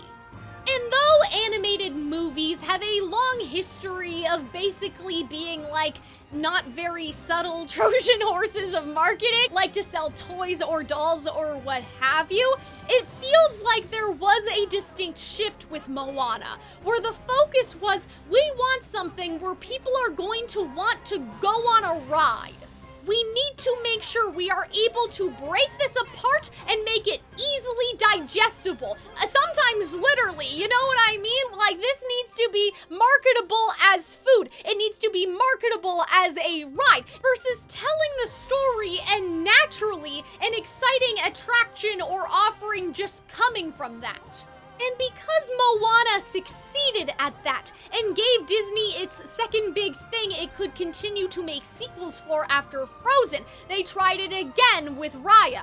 From what I understand with the research that I have done, it seems like they were trying to set up Raya and the world of Raya to be an animated Avatar. Avatar is in this Avatar, not Last Airbender, but people also compared it to that as well. But basically, how they're doing the Avatar area or the Star Wars area at Disney World now, people think that they were trying to make the Raya world area and then have a bunch of sequels and to make that cool ride at Disney and all that stuff. But Raya didn't really do that well. And then they tried it with Wish, which I was speaking about this in my Discord server while I was editing the Hext video, and people were skeptical. They were like, Cal, how could you make sequels out of that? I know how. I have the secret. If it was written competently, I can immediately see how they could have had 3 or 4 sequels within the same universe. And in fact, I think that the movie kind of subtly sets that up to happen because they wanted it to. And then on the live-action side, they started rewriting the Disney princesses to be more in line with this shift. Obviously, we see that with Mulan and Snow White in particular, and now we have Hexed, where the trailer literally ends with, maybe there's nothing wrong with me, maybe I'm meant for something more. And it really is just such a shame, because the scene at the beginning of Moana embodies everything that Disney is. Only for them to completely disregard that for the sake of what we already have plenty of elsewhere, whether it's in other animation studios or superhero movies or what have you. This isn't what we come to Disney for. If it wasn't for the musical element, I could say just go watch an anime. So even though production-wise on this channel we say the downfall of the Disney movie musical starts with Tangled, I think the downfall of what makes Disney Disney had to start with Moana. Even though there was a clear shift with Tangled in prioritizing Pixar's storytelling sensibilities, it was still a hybrid. Rapunzel and Anna and the lessons that they impart onto the audience are still Disney lessons. But I wouldn't even say that these are Pixar lessons either, really. I feel like it's more Marvel-y. And again, not very fair to Marvel either. I mean, to be fair, people are not very happy with Marvel right now, but I would say that this is more akin to like the reaction of other companies when Marvel started to become like popular in the mainstream again because of the movies. And so it's not even like the Marvel effect, it's more like companies trying to capture the Marvel stuff without understanding that a lot of the time what makes a superhero special is the same thing as what makes a fairy tale character special. They are still chosen because of a moral virtue, and through their shallow interpretation of those stories in a pursuit to just cash in on the trend, they lose that. Despite my issues with Tangled and Frozen, it has to be Moana, because within the movie itself, it rejects what made Disney heroes exceptional, and through making them special, actually ends up making them dull, empty, and ordinary. And almost even less than that. Because we are not supposed to see bits of ourselves in this character. They are supposed to serve as a self-insert for us. It's almost a little ironic that this movie that pretends to be all about finding yourself and identity and all of these other things ends up making a character that, because she is supposed to be everyone, she is actually not anyone. This has been Calxiyn caring way too much, and I hope now you care too. If you do and you don't want to leave just yet, make sure you check out any of these videos on screen now.